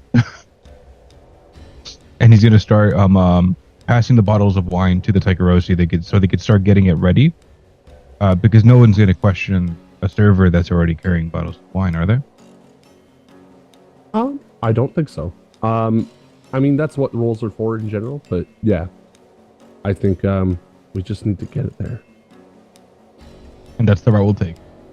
Okay. Absolutely. So, yeah. So, what do you want to roll for that there? We've moved from desperate. You have gotten the stuff inside. It'll probably be risky, but it depends on what you're rolling. Can I jump in real quick? I know you're like, here, let me like pass the wine out. I think it would be super cool if Albatross kept 1 and made a point of going and serving it to someone important. If you're up for that. There's also the drop it and let things go. Go ahead, Aaron. Yeah. Well, I was gonna say for Albatross's sake, a lot of these people are like important figures in the Empire. Like these people kind of are your targets, like not for this mission, but for your mission from Tycheros. I like that. I'll do it. Yeah. this is too easy. Make it harder. Make it harder. Yeah, but it's personal. Yeah, he's doing it. Yeah. So one more time, Dio. What are you doing? You're waving over one of the servers, and you're gonna start handing out bottles to them. Yes, but he also asked for a uniform once again. Yeah, of course. So you change into the uniform. I don't need to roll for that.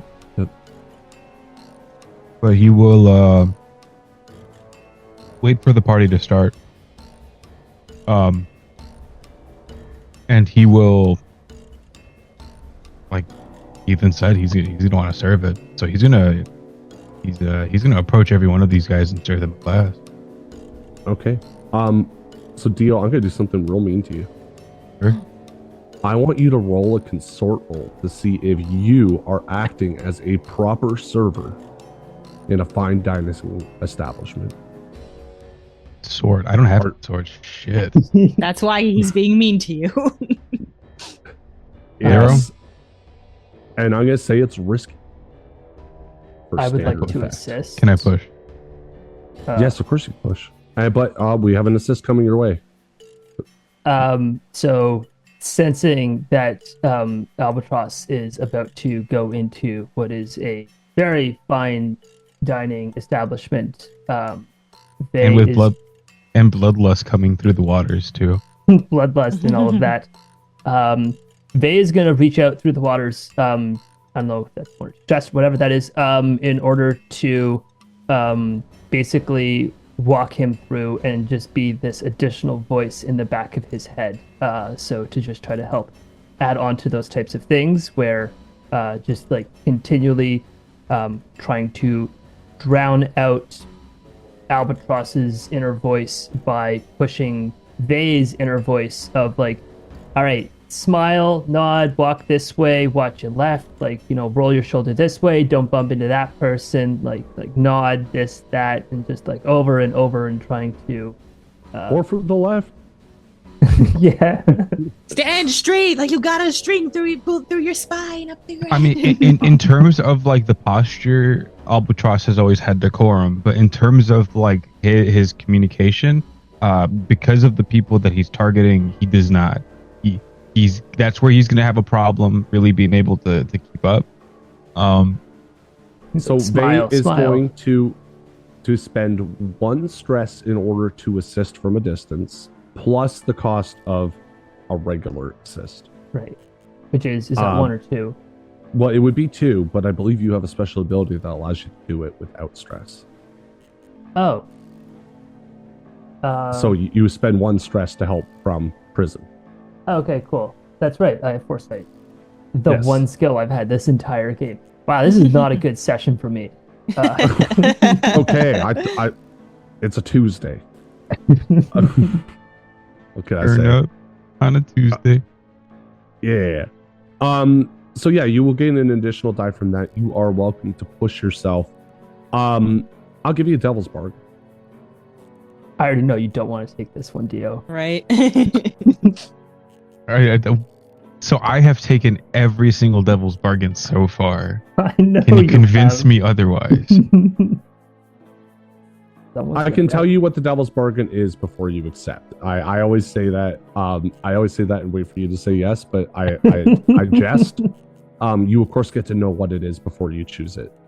The devil's bargain is that there will be a particularly difficult table that is reticent to allow you to leave. So you're probably gonna get caught up when people start getting all blistery and exploding. That's probably want to bounce after that. Yeah. The only plus side is you do have prowl, but it is risky. But he's making me do consort.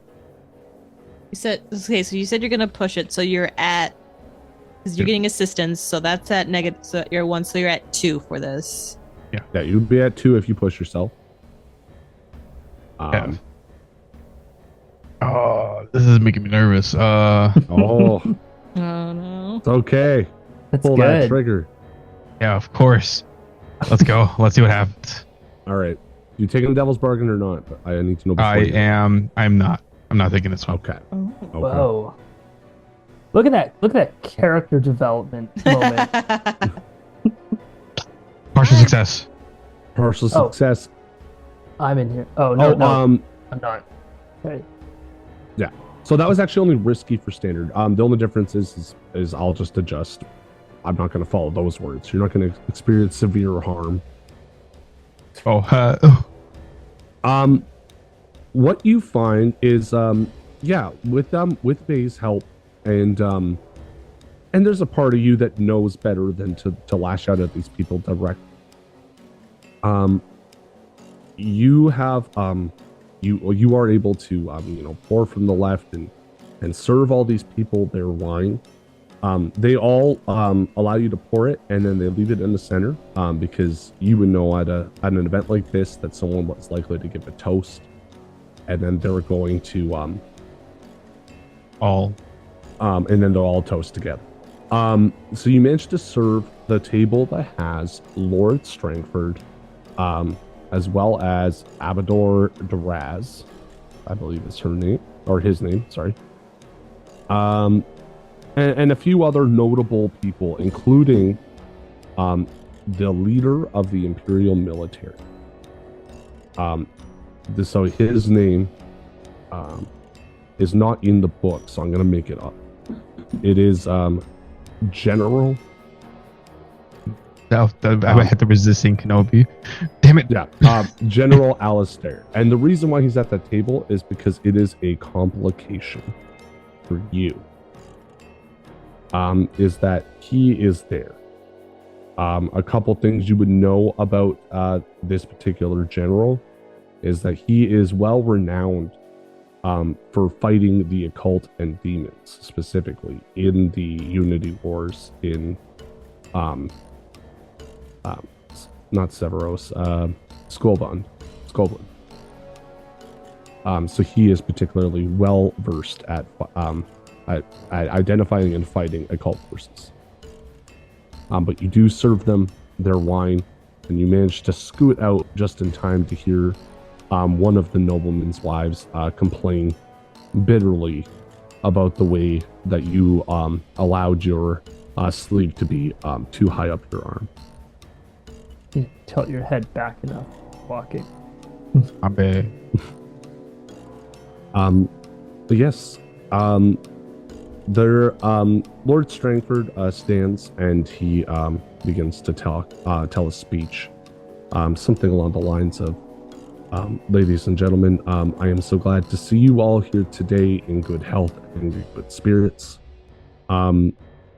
We enjoyed this meal as we come towards election day, where we will continue to honor the Emperor himself and the Empire that provides for us both security and nourishment. And then he raises his glass. And everyone else raises their glass. Bounce, man, get out of there. Howdy. Let's go. And then Myri, I need you to roll a tinker roll. Oh, yes, I do. Desperate for great effect.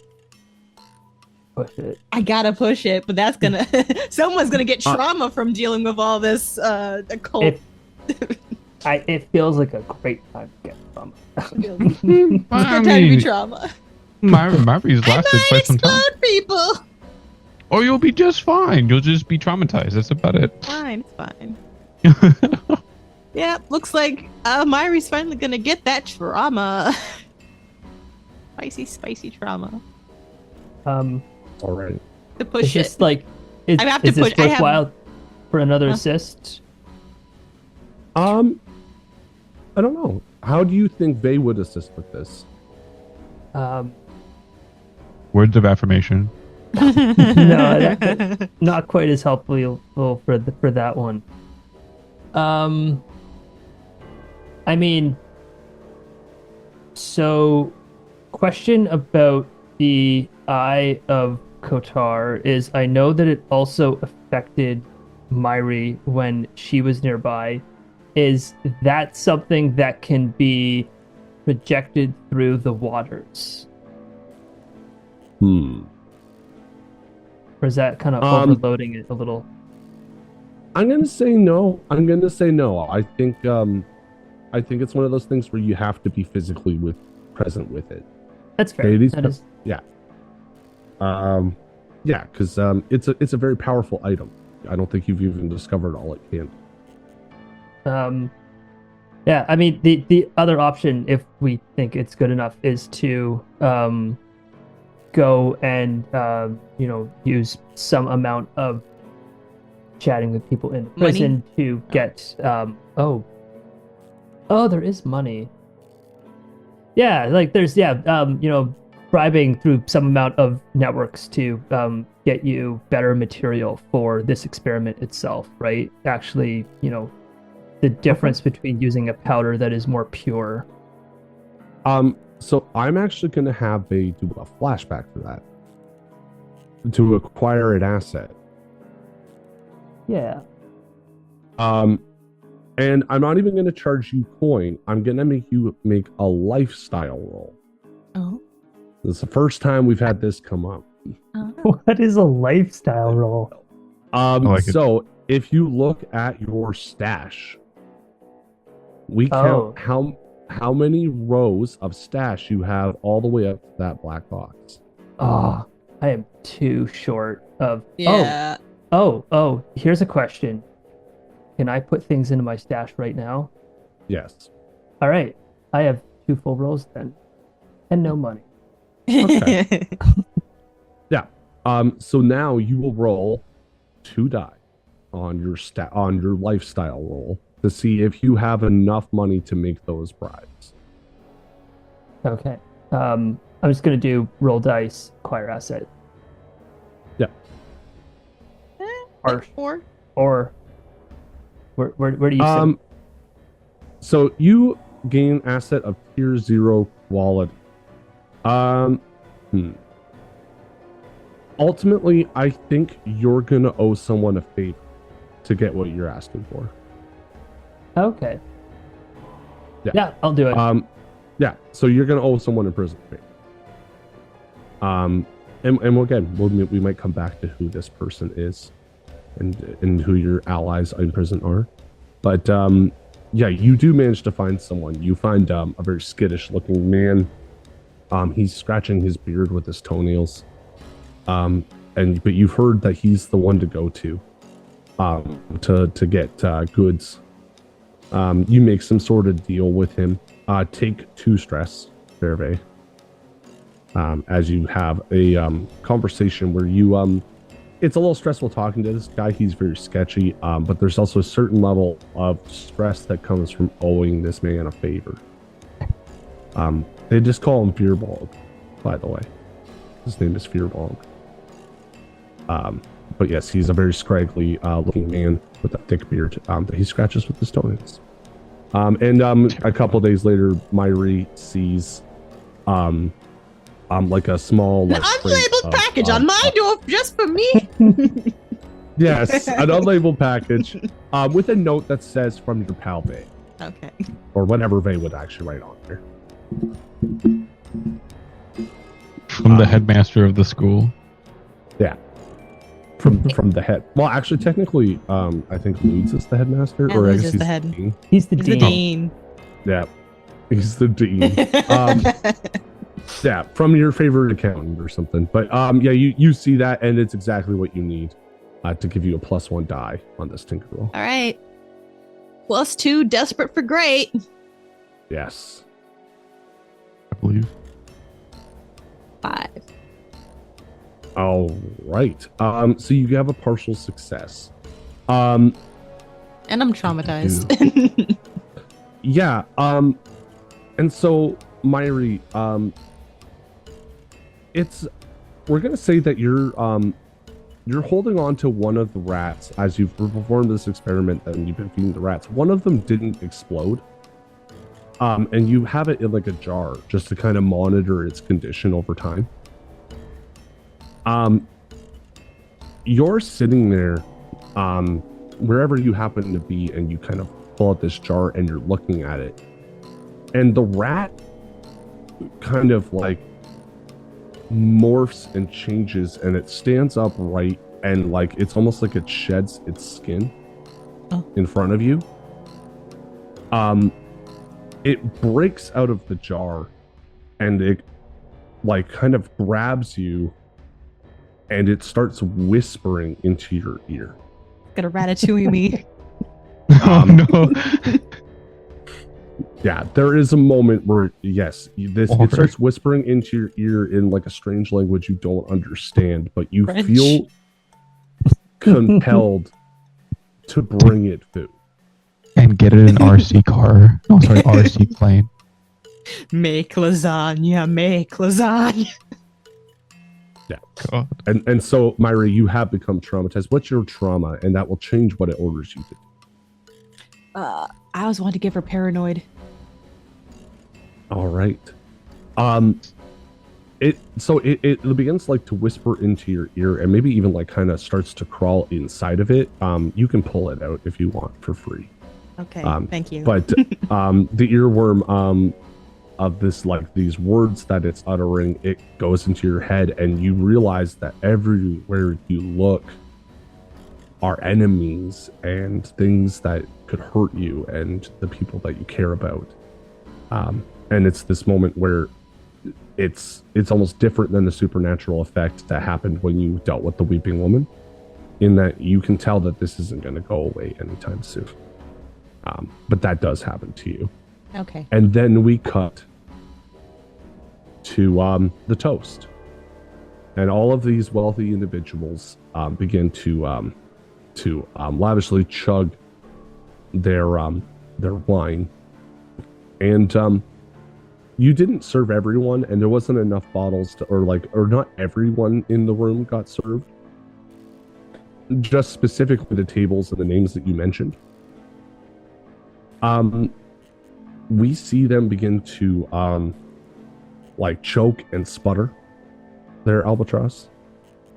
And we see a couple of people like throw their glasses aside, and all of a sudden their skin begins to bubble and boil, and some of them pass out, some of them stand up and begin to throw things as these people begin to transform before your eyes and before the other people in the room's eyes into demons. And with that being said, we're going to take a short break, ladies and gentlemen. Make sure you drink your RC Cola. That is not poisoned by the Hand of Kotar. Unless you want it to be. No.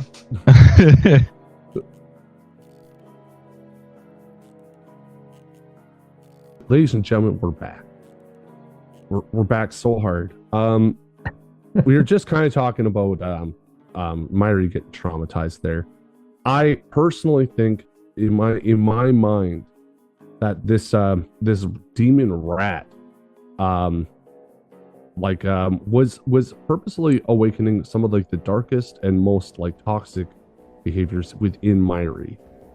Like I feel like it's like it could have been anything that happened to her. It's just kind of based on what the kind of person she is. And so as this rat escapes and goes forth to traumatize other people in the city, it may awaken different kinds of darkness within them. But yes, one day build the best French restaurant the world has ever known.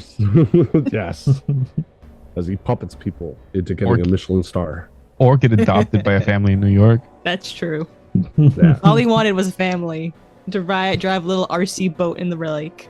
Or both. Stuart Ratatouille Little. Stuart Ratatouille.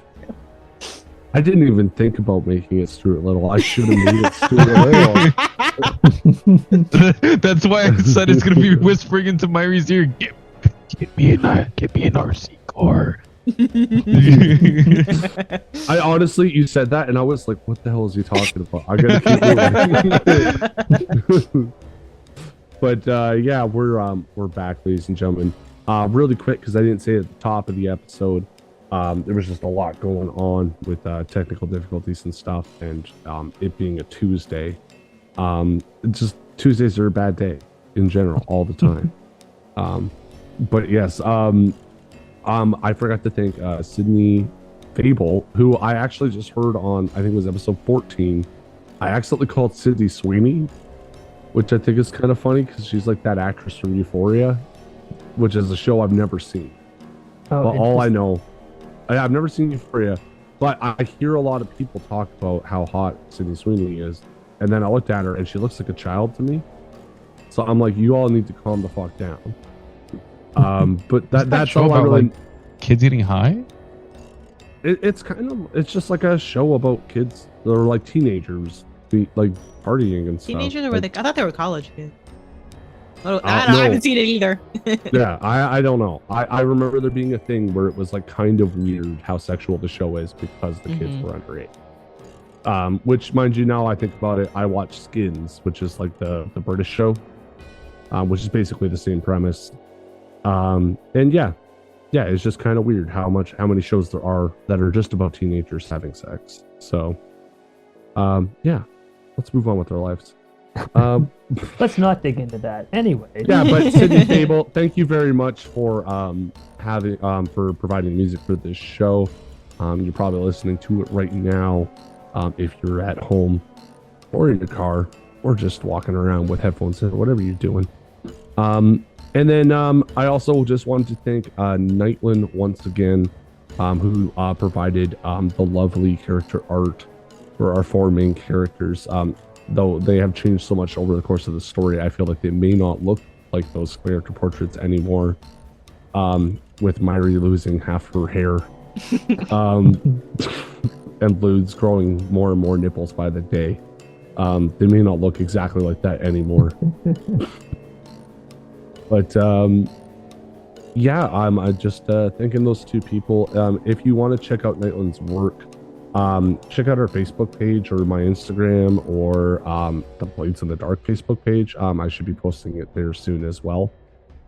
We've posted it for the public to see now, and we have linked to her page as well. She also just let me know it'll be a couple weeks ago at this point by the time you hear this episode that she is reopening her commissions. And again, I highly encourage you, if you need art made, she is wonderful to work with.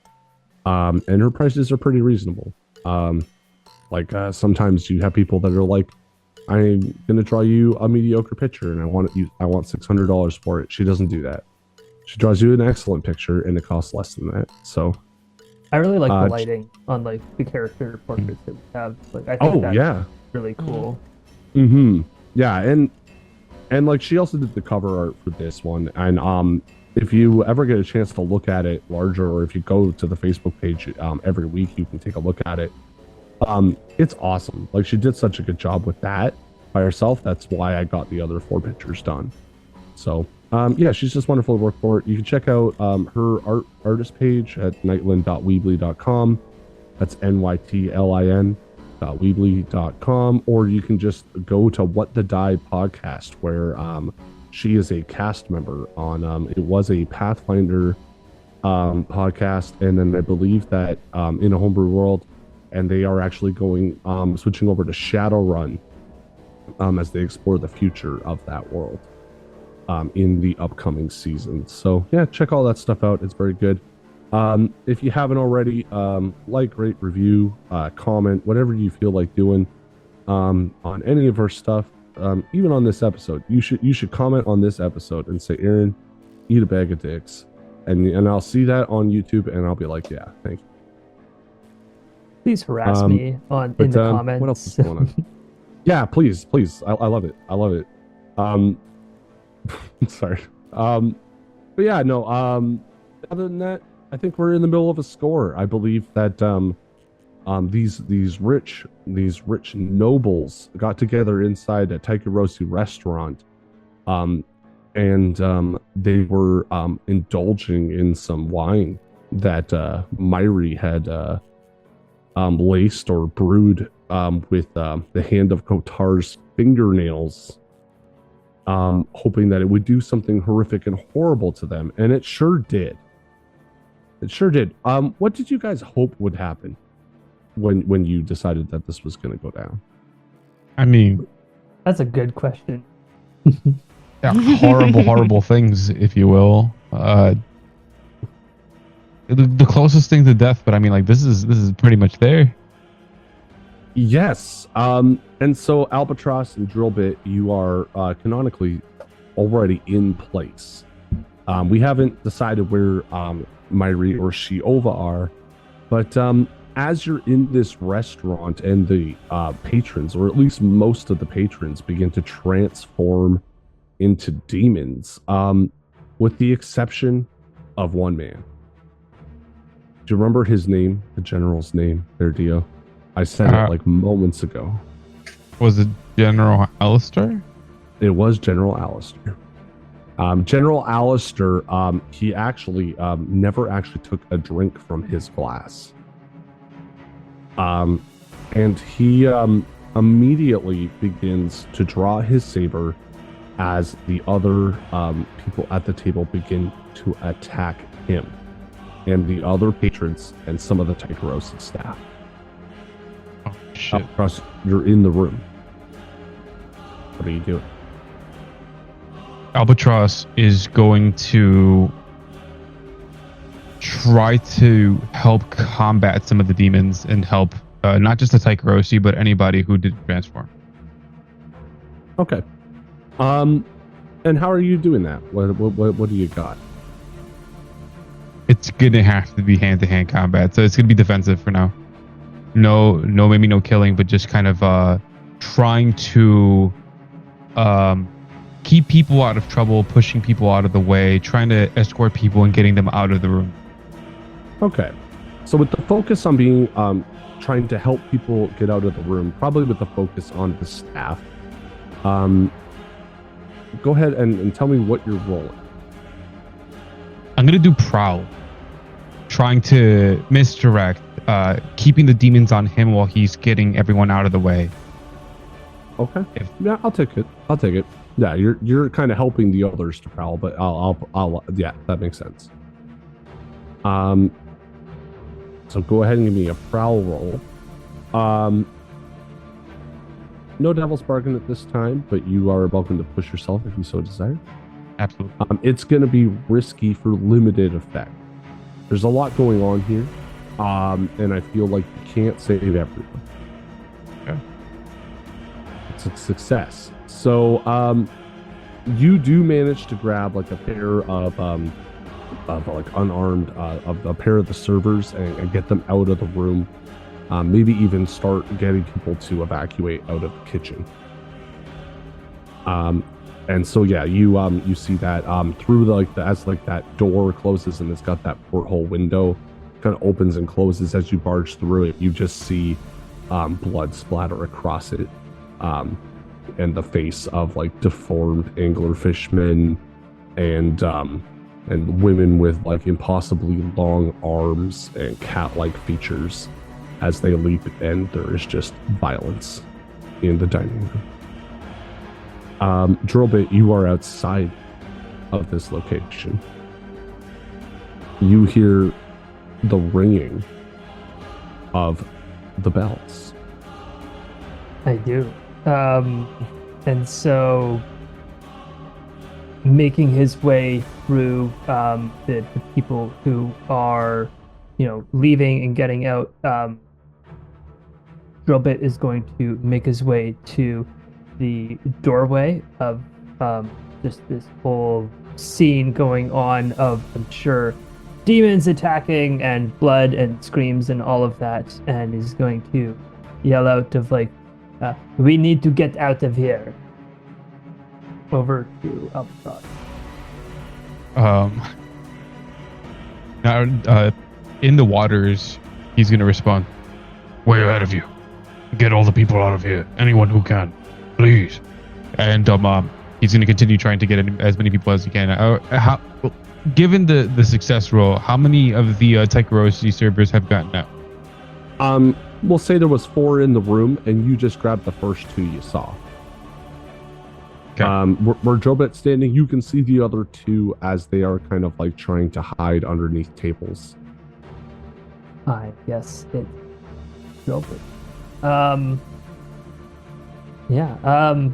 So, seeing that Albatross is not going to leave without at least the other servers getting out, we're going to make our way as quickly over to the table to grab them and, race them out of the room. Okay. And what action would you like to roll for that? Gosh, which one is that really? It's finesse, prowl, or skirmish, but I don't know which one kind of fits that the most. Like, I think it depends on how you describe I would say, it. yeah, I think it depends how you describe it. If it was skirmish, it's like you're going in and you're knocking a demon aside in order to get them. If it was finesse, it might be one of those things where you like slide under a table as you like scoop them up and like immediately hit your feet and start running, like, feat of acrobatics. Get wild with. That's fair.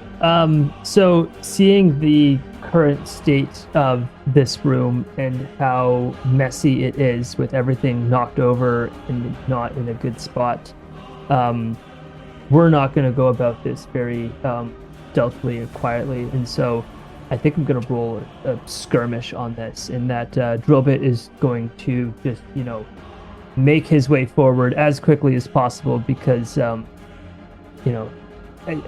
I can't be in a room that is this dirty for as any much longer than I have to be. And so we're going to do that. I'm going to push myself, throw an additional die, and then is this risky standard or? I'm going to say it's desperate for standard. You're pretty quick. Actually, sorry. I'm going to say it's desperate for limited. And it's not necessarily that you're at risk, it's that they're at risk. Yep. Is kind of in the middle of it. It's a partial success. So yeah, as you go in, you manage to you see one of these demons. We'll say that this one. I don't know. What's your favorite animal, Ethan? Let me ruin it for you. Then I'm not going to pick my favorite animal. I'm going to say giraffe. Sorry, what'd you say? I said a giraffe. I want to make it hard for you. Okay, so you see one of these noblemen. It was actually it was one of Lord Strangford's men. So there's this strange thing where his arms are like long necks, and on the end of it are just like sharp rows of teeth and like stalk eyes. And then his face has like melted and burned into like an effigy of what a human might look like.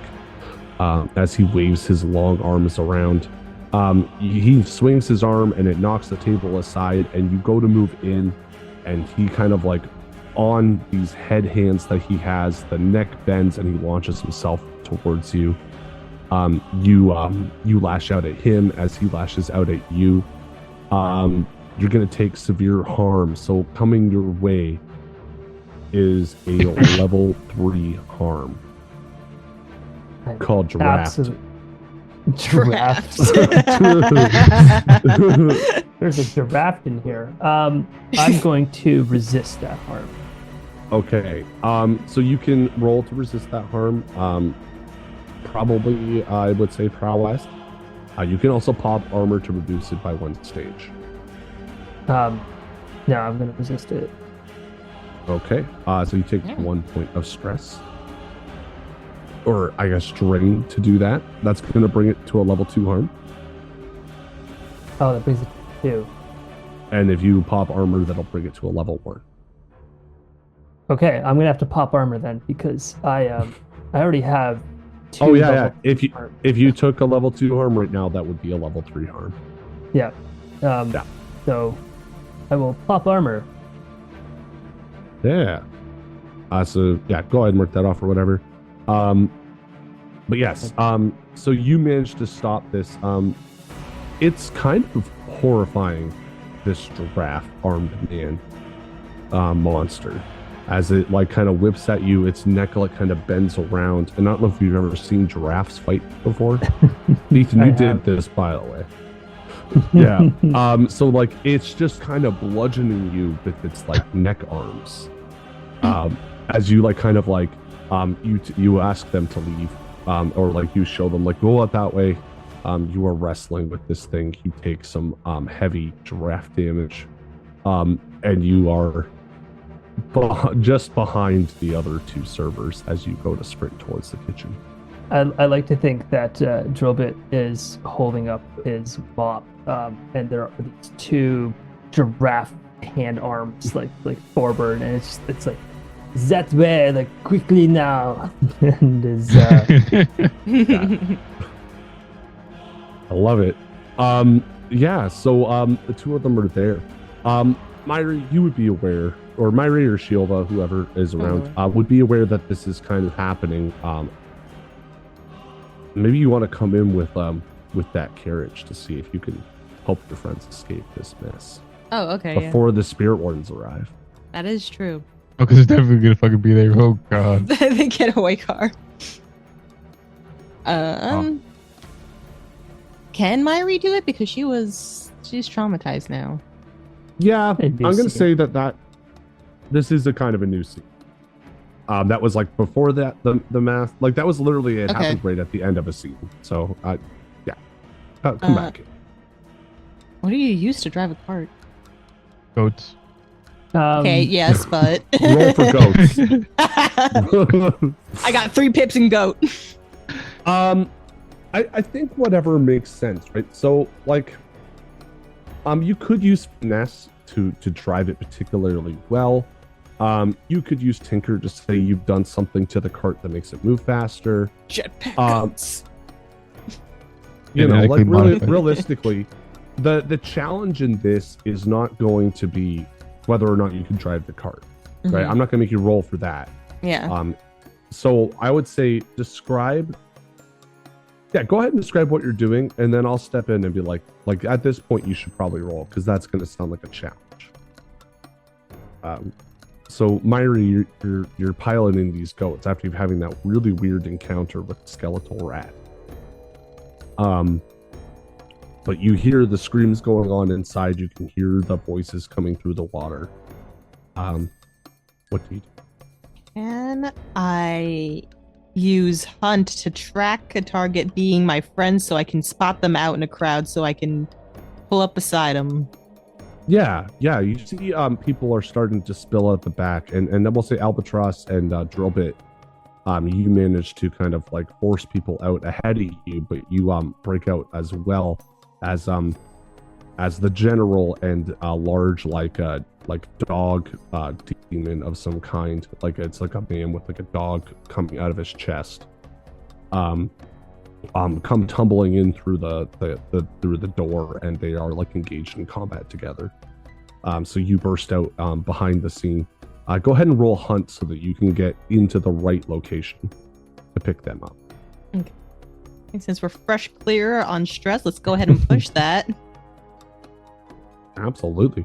I haven't thought about how you can use multiple stress bars. Is this risky for standard or what do you want? Yeah, I'll give it risky for standard on this one. Do you want a devil's bargain? I'll hear it. I don't Okay, think I you- might not say yes, but I'll hear it. Okay. I'm gonna say that Dart Frog, the Spirit Warden, arrives. Oh. Part of me says yes for the sake of doing the voice, but another part of me says no because Because that's a spirit warden. it's Dart Frog of all of them. No. It would be nice to get out of here No, before the spirit okay. ward show up. Oh, come on, CJ. I know. CJ. I'm not you. If it was me, I would say yes. I know. Please. But you You already had your said no to chance, one. Theo. You said no. But look, Yeah. that more reason. I said no, therefore somebody has to say yes to the I don't think that's how it works. So I am going to make. Didn't need it. Whoa. Didn't fucking need it. Oh, Crit. Criticals. you got a critical success. Homegirl is like doing those So fucking Myri, donut spins with the goats. Like, Yeah. get in, losers. Yeah. Drift. You in. you Tokyo drift like these goats kind of come in sideways and the cart comes in behind. Albatross, you go to turn around to see if there's any threats behind you, and all of a sudden you're like, this cart hits you in the back of the knees and you tumble into it. Not giving him the chance for the bloodlust. I mean, obviously you can jump out of the cart if you want there, Albatross, but you are in the cart. You, I'll say with the critical success, you can definitely bring a few people with you as well, including Drillbit. Drillbit would be able to catch up. So Albatross and Drillbit, you get onto this cart. Albatross is going to try to grab not just some of the Tycherosi, but some innocent people as well that are, cover our tracks, Yeah, regular bystanders. Yeah, no worries. So yeah, this cart comes in. You manage to grab about 5 people total. It's going to slow down the cart a little bit. Yeah, you managed to get 5 of these people, including the restaurant owner, I'll say. The one woman that you had spoken to previously. I'll allow you to save her. Above some of her staff. And she says to Albatross, it's just like, what did you do? You've destroyed my restaurant. We don't know what happened. We don't even know how it happened. I've never seen anything like it. It's interesting. I'll say that much.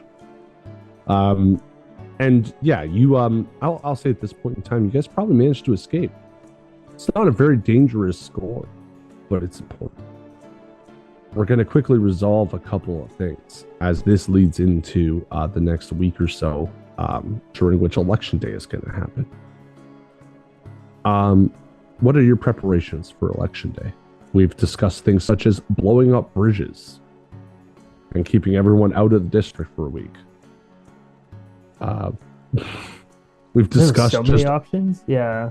Opening fire onto people in the street who don't want to vote for Lord Skurlock. Vote for Skurlock or die. Yeah. There's like 2 doors, one for Skurlock and one for the other guy, and there's just all these bullet holes around the outside of it. Yeah.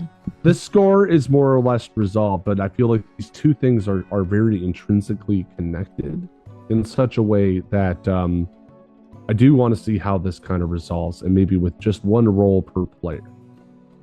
So we'll start with CJ. Uh-oh. Shiova and Myri both could do this. What is your contribution to making sure election day goes well? In your heart of heart, what does Myri want most of all? Misinformation, like, oh no, you're supposed to go to like that place. What is at that time? Okay. What are you talking about? Yeah. What do you think you would roll for that? Can Shiova command people? Be like, nah, you fucking stupid. Go over there. Yeah, I think she could. I think she could do that. If Shiova is going to go about and like kind of boss people around and tell them that they're in the wrong voting booth and to go to the fake one. Just go in Karen mode. World's worst poll worker. Yeah. Thankfully, Vay's not here to see her. As Shiova is possessing this young innocent girl who's demanding things of people and just being rude to the citizens. Yeah, so go ahead and give me that command roll. Partial success. It's a partial success. Is a small, spindly girl. Not a problem. So the way that this is going to work, this is a 6-segment clock. Called Election Day. And you want to fill this clock in. That is going to be 2 segments on that 6 segment. There we go. Next, we'll go to Dio. Dio, Albatross, what is Albatross doing on Election Day? I mean, liking that idea of setting up explosives on the bridge and making sure that it just causes complications for people to get to the voting booths. Yeah, And he's I will just- say this, I'm thinking of it. Vay's contribution of misdirecting them earlier turned this from an 8-segment clock to a 6-segment clock. So Okay. he dropped the max by 2. okay. That like from the previous session. So yeah, what are you gonna roll for that there, Dio? Prowl to just kind of stay out of the eyes of the public, Okay. Yeah, go ahead and give me that prowl. and that would be risky for standard. Yeah. Ooh, those dice Was were. It was almost a fail, but it's not quite. So we have 1 segment left on this. Bay or Drillbit, what are you guys doing to make sure this goes well? Yeah. So, I mean, funny enough, thinking about this whole scenario, Vay's gonna go in and, instead of going forward and attacking the enemy, Vay's just gonna consort with the other people in the prison and just talk about how great of a person Lord Skurlock is and help affect the vote by taking the vote away from other people. And so, yeah, I'm sure at some point, you could probably like fade camera in and, he's on a soapbox in the courtyard of the prison and, just kind of recounting some tales of, Lord Skurlock and how, just this amazing patron who, he goes in and he takes a chance on the little guy and, he helps support the community around him. And, he really has brought Six Towers from a place where not a lot of people would go to,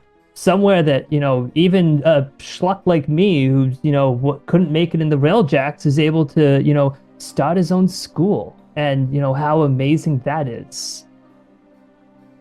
Well, aren't we in I jail? love- Sorry. I You had to tell be- your friends, you tell your coworkers, like, What a place of like Duskvol. Duskvol allows convicts to vote.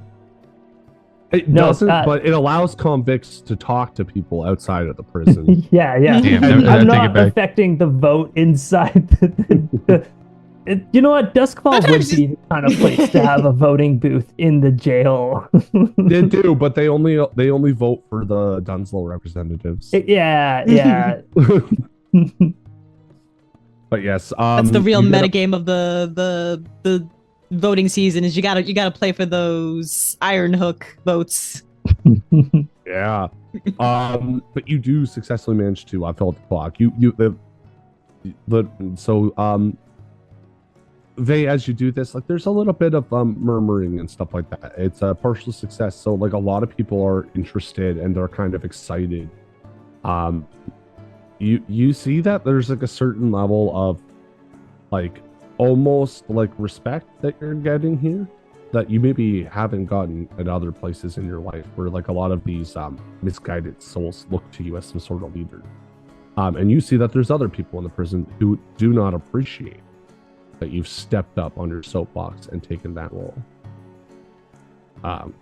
So you may have a bit of a target on your back. But yes, over the course of the day, there seems to be some confusion about where people are supposed to vote. And there seems to be some mishaps that stop the Leviathan hunters from going where they want to be. And by the time they actually get there, no one's there. Where the voting booth is supposed to be, and they're confused. There's a lot of confusion at Six Towers until finally, Lord Skurlock is declared the victor of the latest election. And that's Did democracy. it. Yes. We will very quickly go to payoff. This is how democracy dies. Yeah. With the roaring applause. I have one question for you. One, did you all vote? I think yes. Don't worry, Absolutely. It's important. It's important. Are you talking us or the characters or the players? I'm talking about the characters. I don't care if you voted for Lord Skurlock. Ethan. Albatross mailed his vote in like weeks before. Sorry, months before. I have to be follow We the didn't rules really- for it. Cover the options in Dunslow, but I'm sure Vay voted. Okay, fair enough. Yeah, you had a choice between the head of the Iron Hook Guards and Master Crockett. Oh, Both write-ins. Yeah. On the third one, and there was another thing that you were able to vote for. So you were able to vote for the representative of your district for city council, and then there is a referendum about declaring Duskvol to be an independent city-state. The wording would be such that if you said yes, you wanted that to happen. Did you vote yes? I vote yes. Absolutely. Okay. What about Myri? Yuri doesn't like messing with ghost stuff. She likes messing with ghost stuff, so she'd vote yeah. Okay. And Shiova's a we'll ghost, cover- so Shiova is not allowed to vote. You're not allowed to vote if you're dead. Unfortunately, same with Drillbit. We'll ask Adam what his characters would have voted for. Because he gets 3 maybe votes. Yeah, he gets 3 votes. What a cheating bastard. That was his plan all along. One of them might be inclined to not vote yes on that. So that would be kind of funny. But we'll very quickly go over payoff. Your crew earns 2 rep by default. Is someone keeping track of that on the sheet there for me? Sure. Yeah. You also gain rep at +1 rep per tier higher. I'm gonna say that group of people were tier 3, which is gonna net you an additional 2. They were from factions that were much higher, but you kind of caught them off guard in a situation where they were not protected by a tier 5 faction. So you weren't going that up. Coin. Now this is where it's going to get a little wild because you did successfully kill basically everyone on that list. Maybe not the way that Lord Skurlock would have assumed you would have, but those people are dead as Dartfrog, Mongoose, Songbird, and Kerr made short work and burnt the restaurant to the ground. And bathed it in electroplasmic fire to get rid of these demons. Albatross is gonna have to apologize He's so gonna- hard. No. What we're gonna do is we're gonna open a restaurant at the school. It's okay. They're gonna work the cafeteria and show Taikarosi foods to the student body. Listen, I know a With rat. a certain rat. Yeah. And the Taikarosi are good with demons. It's all right. It works. A true story of the Taikarosi demons, rats, and a Taikarosi chef who really just wanted to show people that they could make good.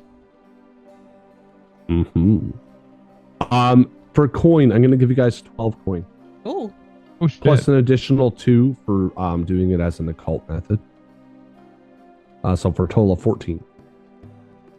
That's a lot. Of If you cannot store 14 coin between your vault and your personal character sheets and Adam's personal character sheets, we will have to start throwing it into stash. You cannot just have like coin throw on the ground. So just keep that in mind. But we can divvy that up in between sessions. As promised, Lord Skurlock will give you accreditation for your school in the upcoming month or so. Though he expects that you will hold up a certain level of quality with your school and is willing to come in. He makes clear that he's willing to come in and take the school from you if you are sticking around with these young people's education. Then we're going to go to heat. So the part you guys might not love. There's a lot of coin. But how do you think that went? We started 0 heat, which is smooth and quiet, low exposure. And now on the opposite end, we have wild, devastating exposure. I feel like it may not be wild and devastating because only one of you was seen on the scene and they may not have recognized you. But I'll tell you right now that Albatross was not necessarily recognized, but was seen by a man who survived that. Yeah. Who is not super pumped because he knows that one of these Taikarosi servers was the one to serve him and has questions. So my pitch is that it's going to be 4 heat, loud and chaotic, high exposure. That sounds about right. That's not. I mean, that's as good as it could get. I mean, like that's not bad. Yeah, I'm going to add 1 heat for high profile, well connected target. Literally everyone in the room. Yeah. Oh boy.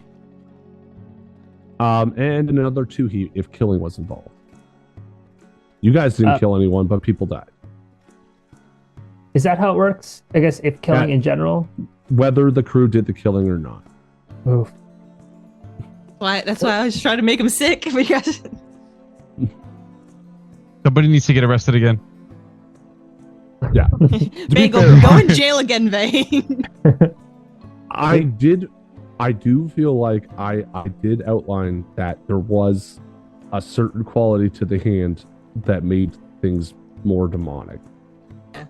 And then you fed it to a bunch of people, so Yeah. that was rad.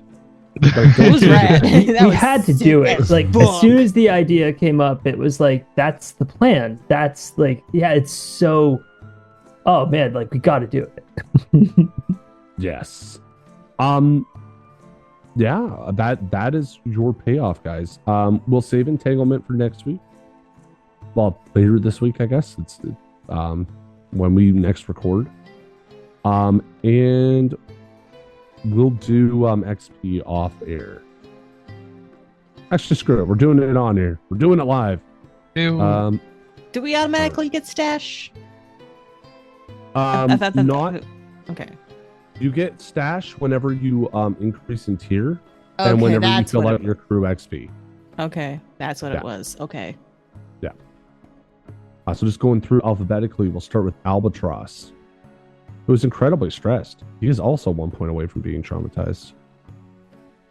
We gotta go hunt another demon. Yeah. You addressed the challenge for tracking or violence. I'd say so. At least 1 XP. I don't know. Yeah, you didn't really actually fight the demons. You ended up rescuing some people, the opposite of violence, saving lives. You addressed the challenge with tracking, you expressed your beliefs, drives, heritage, or background. I'll give you Absolutely. 1 XP for sure. Yep. Probably two if I went back and listened. You struggle with issues from your vice or traumas during the session. I'm gonna let you pitch that one. Yeah, he served it willingly. There was like, I mean, when he was hoping that the general would like drink it, but He did. all of these are empire-loving pieces of swine. He did this with vigor. Yes, it was a very unstable thing to do. I'll give you that. So 1 XP there. It was more obsessed. Fair. True. All right, then we go to drill bit. Did you fulfill your functions despite difficulty or danger? And also beforehand, vengeful. I don't think you hurt anyone this session. You got payback against someone who harmed you or someone you care about, and they belong to the empire. I'll give you 1 Yeah, I XP think there for was that. that payback of the score. Yeah. The score was against your enemies. I'll give you that. Okay. Drill bit. You fulfill your functions despite difficulty or danger. I'll give you 1 XP. You fought a giraffe man. Well, so there was that. I swiped the crate with the critical, and so there was like some. I feel like that's stealing there. That's true. Yeah. No, you did good. Give yourself 2 XP. Did you suppress or ignore your former human qualities? You threw a whole crate up. Is that ignoring human qualities? I don't know about that. No, But I would make the argument for the selflessness of without trying to get Albatross out and having to save people, in that one of the things that Drobit prior to this is very much like a self-centered nobleman partier type person, and so that whole putting yourself in danger, yeah, I think is. I'll give yourself 1 XP. I'm not giving you XP for throwing line, but I'll give you XP for saving some people, despite the fact that that's not something you would have done as a human. We go over to Myri Skelkalon. You address the challenge with technical skill or mayhem. Yes. Like a lot. A lot of that. So give yourself 2. You express your beliefs, drives, heritage, or background. Yes. I think not going to count the vote on this one. It'll probably go through on the next one because we're going to talk more about that next session. Mm-hmm. But I think that there's a certain level of like your willingness to experiment and kind of play with the ethics of what it means to be a leech or like a tinkerer in this world.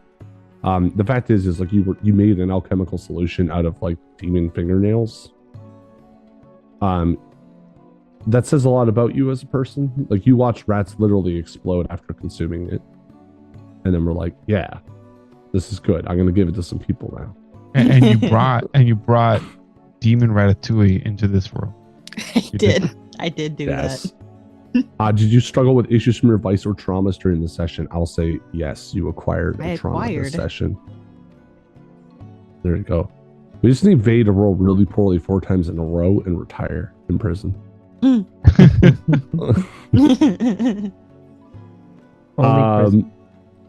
Shiova didn't really make an... Oh, no, she made an appearance at the end there. Very so end, let me take a look. Did you exact revenge upon those that you deemed deserving? Did you express your outrage or anger? Well, as a poll worker, you did. You express your beliefs, drives, heritage, or background. Why did Shiova help these people with the election? Like, because I don't know if Shiova actually really cares about it that much. She doesn't. She helped because it's like it's more of like, yeah, everyone else is doing, like, it's kind of like pull your weight enough so that they can't get upset at you for not doing anything. Fair enough. I'll give you 1 XP for that. That's something. We'll go to Vay, and then we'll do crew XP real quick. So Vay, you address the challenge with calculation or conspiracy. Yeah, pretty much the whole time, because there's gonna be a lot of that. Yeah. So 2 XP. You express your beliefs, drives, heritage, or background. I mean, I think there's 1 for going to prison and Oh, absolutely. And taking that, and then the other 1 for talking up Lord Scorlock and that whole putting yourself out there. Yeah, I would also say 1, like there's only a max of 2, but I would have given you 1 for stealing the eye. Mm-hmm. That's probably a stronger one. Yeah. Yeah, you struggled with issues from your vice or traumas. Not so much this episode, because you have no traumas, and you were pretty on point. Yeah. You weren't going off to pray in secret or nothing. For crew XP, did you advance the agenda of your deity or embody its precepts in action? I feel like I'll maybe give you 1 XP, because while it's not like directly related to what your deity might want, it does increase your standing in the city, which allows you to expand upon the cult in the near future. That's fair. Like, there's very much a lot of this session was like, well, this is kind of build up, put us in a better position to try to get that last artifact. Yeah.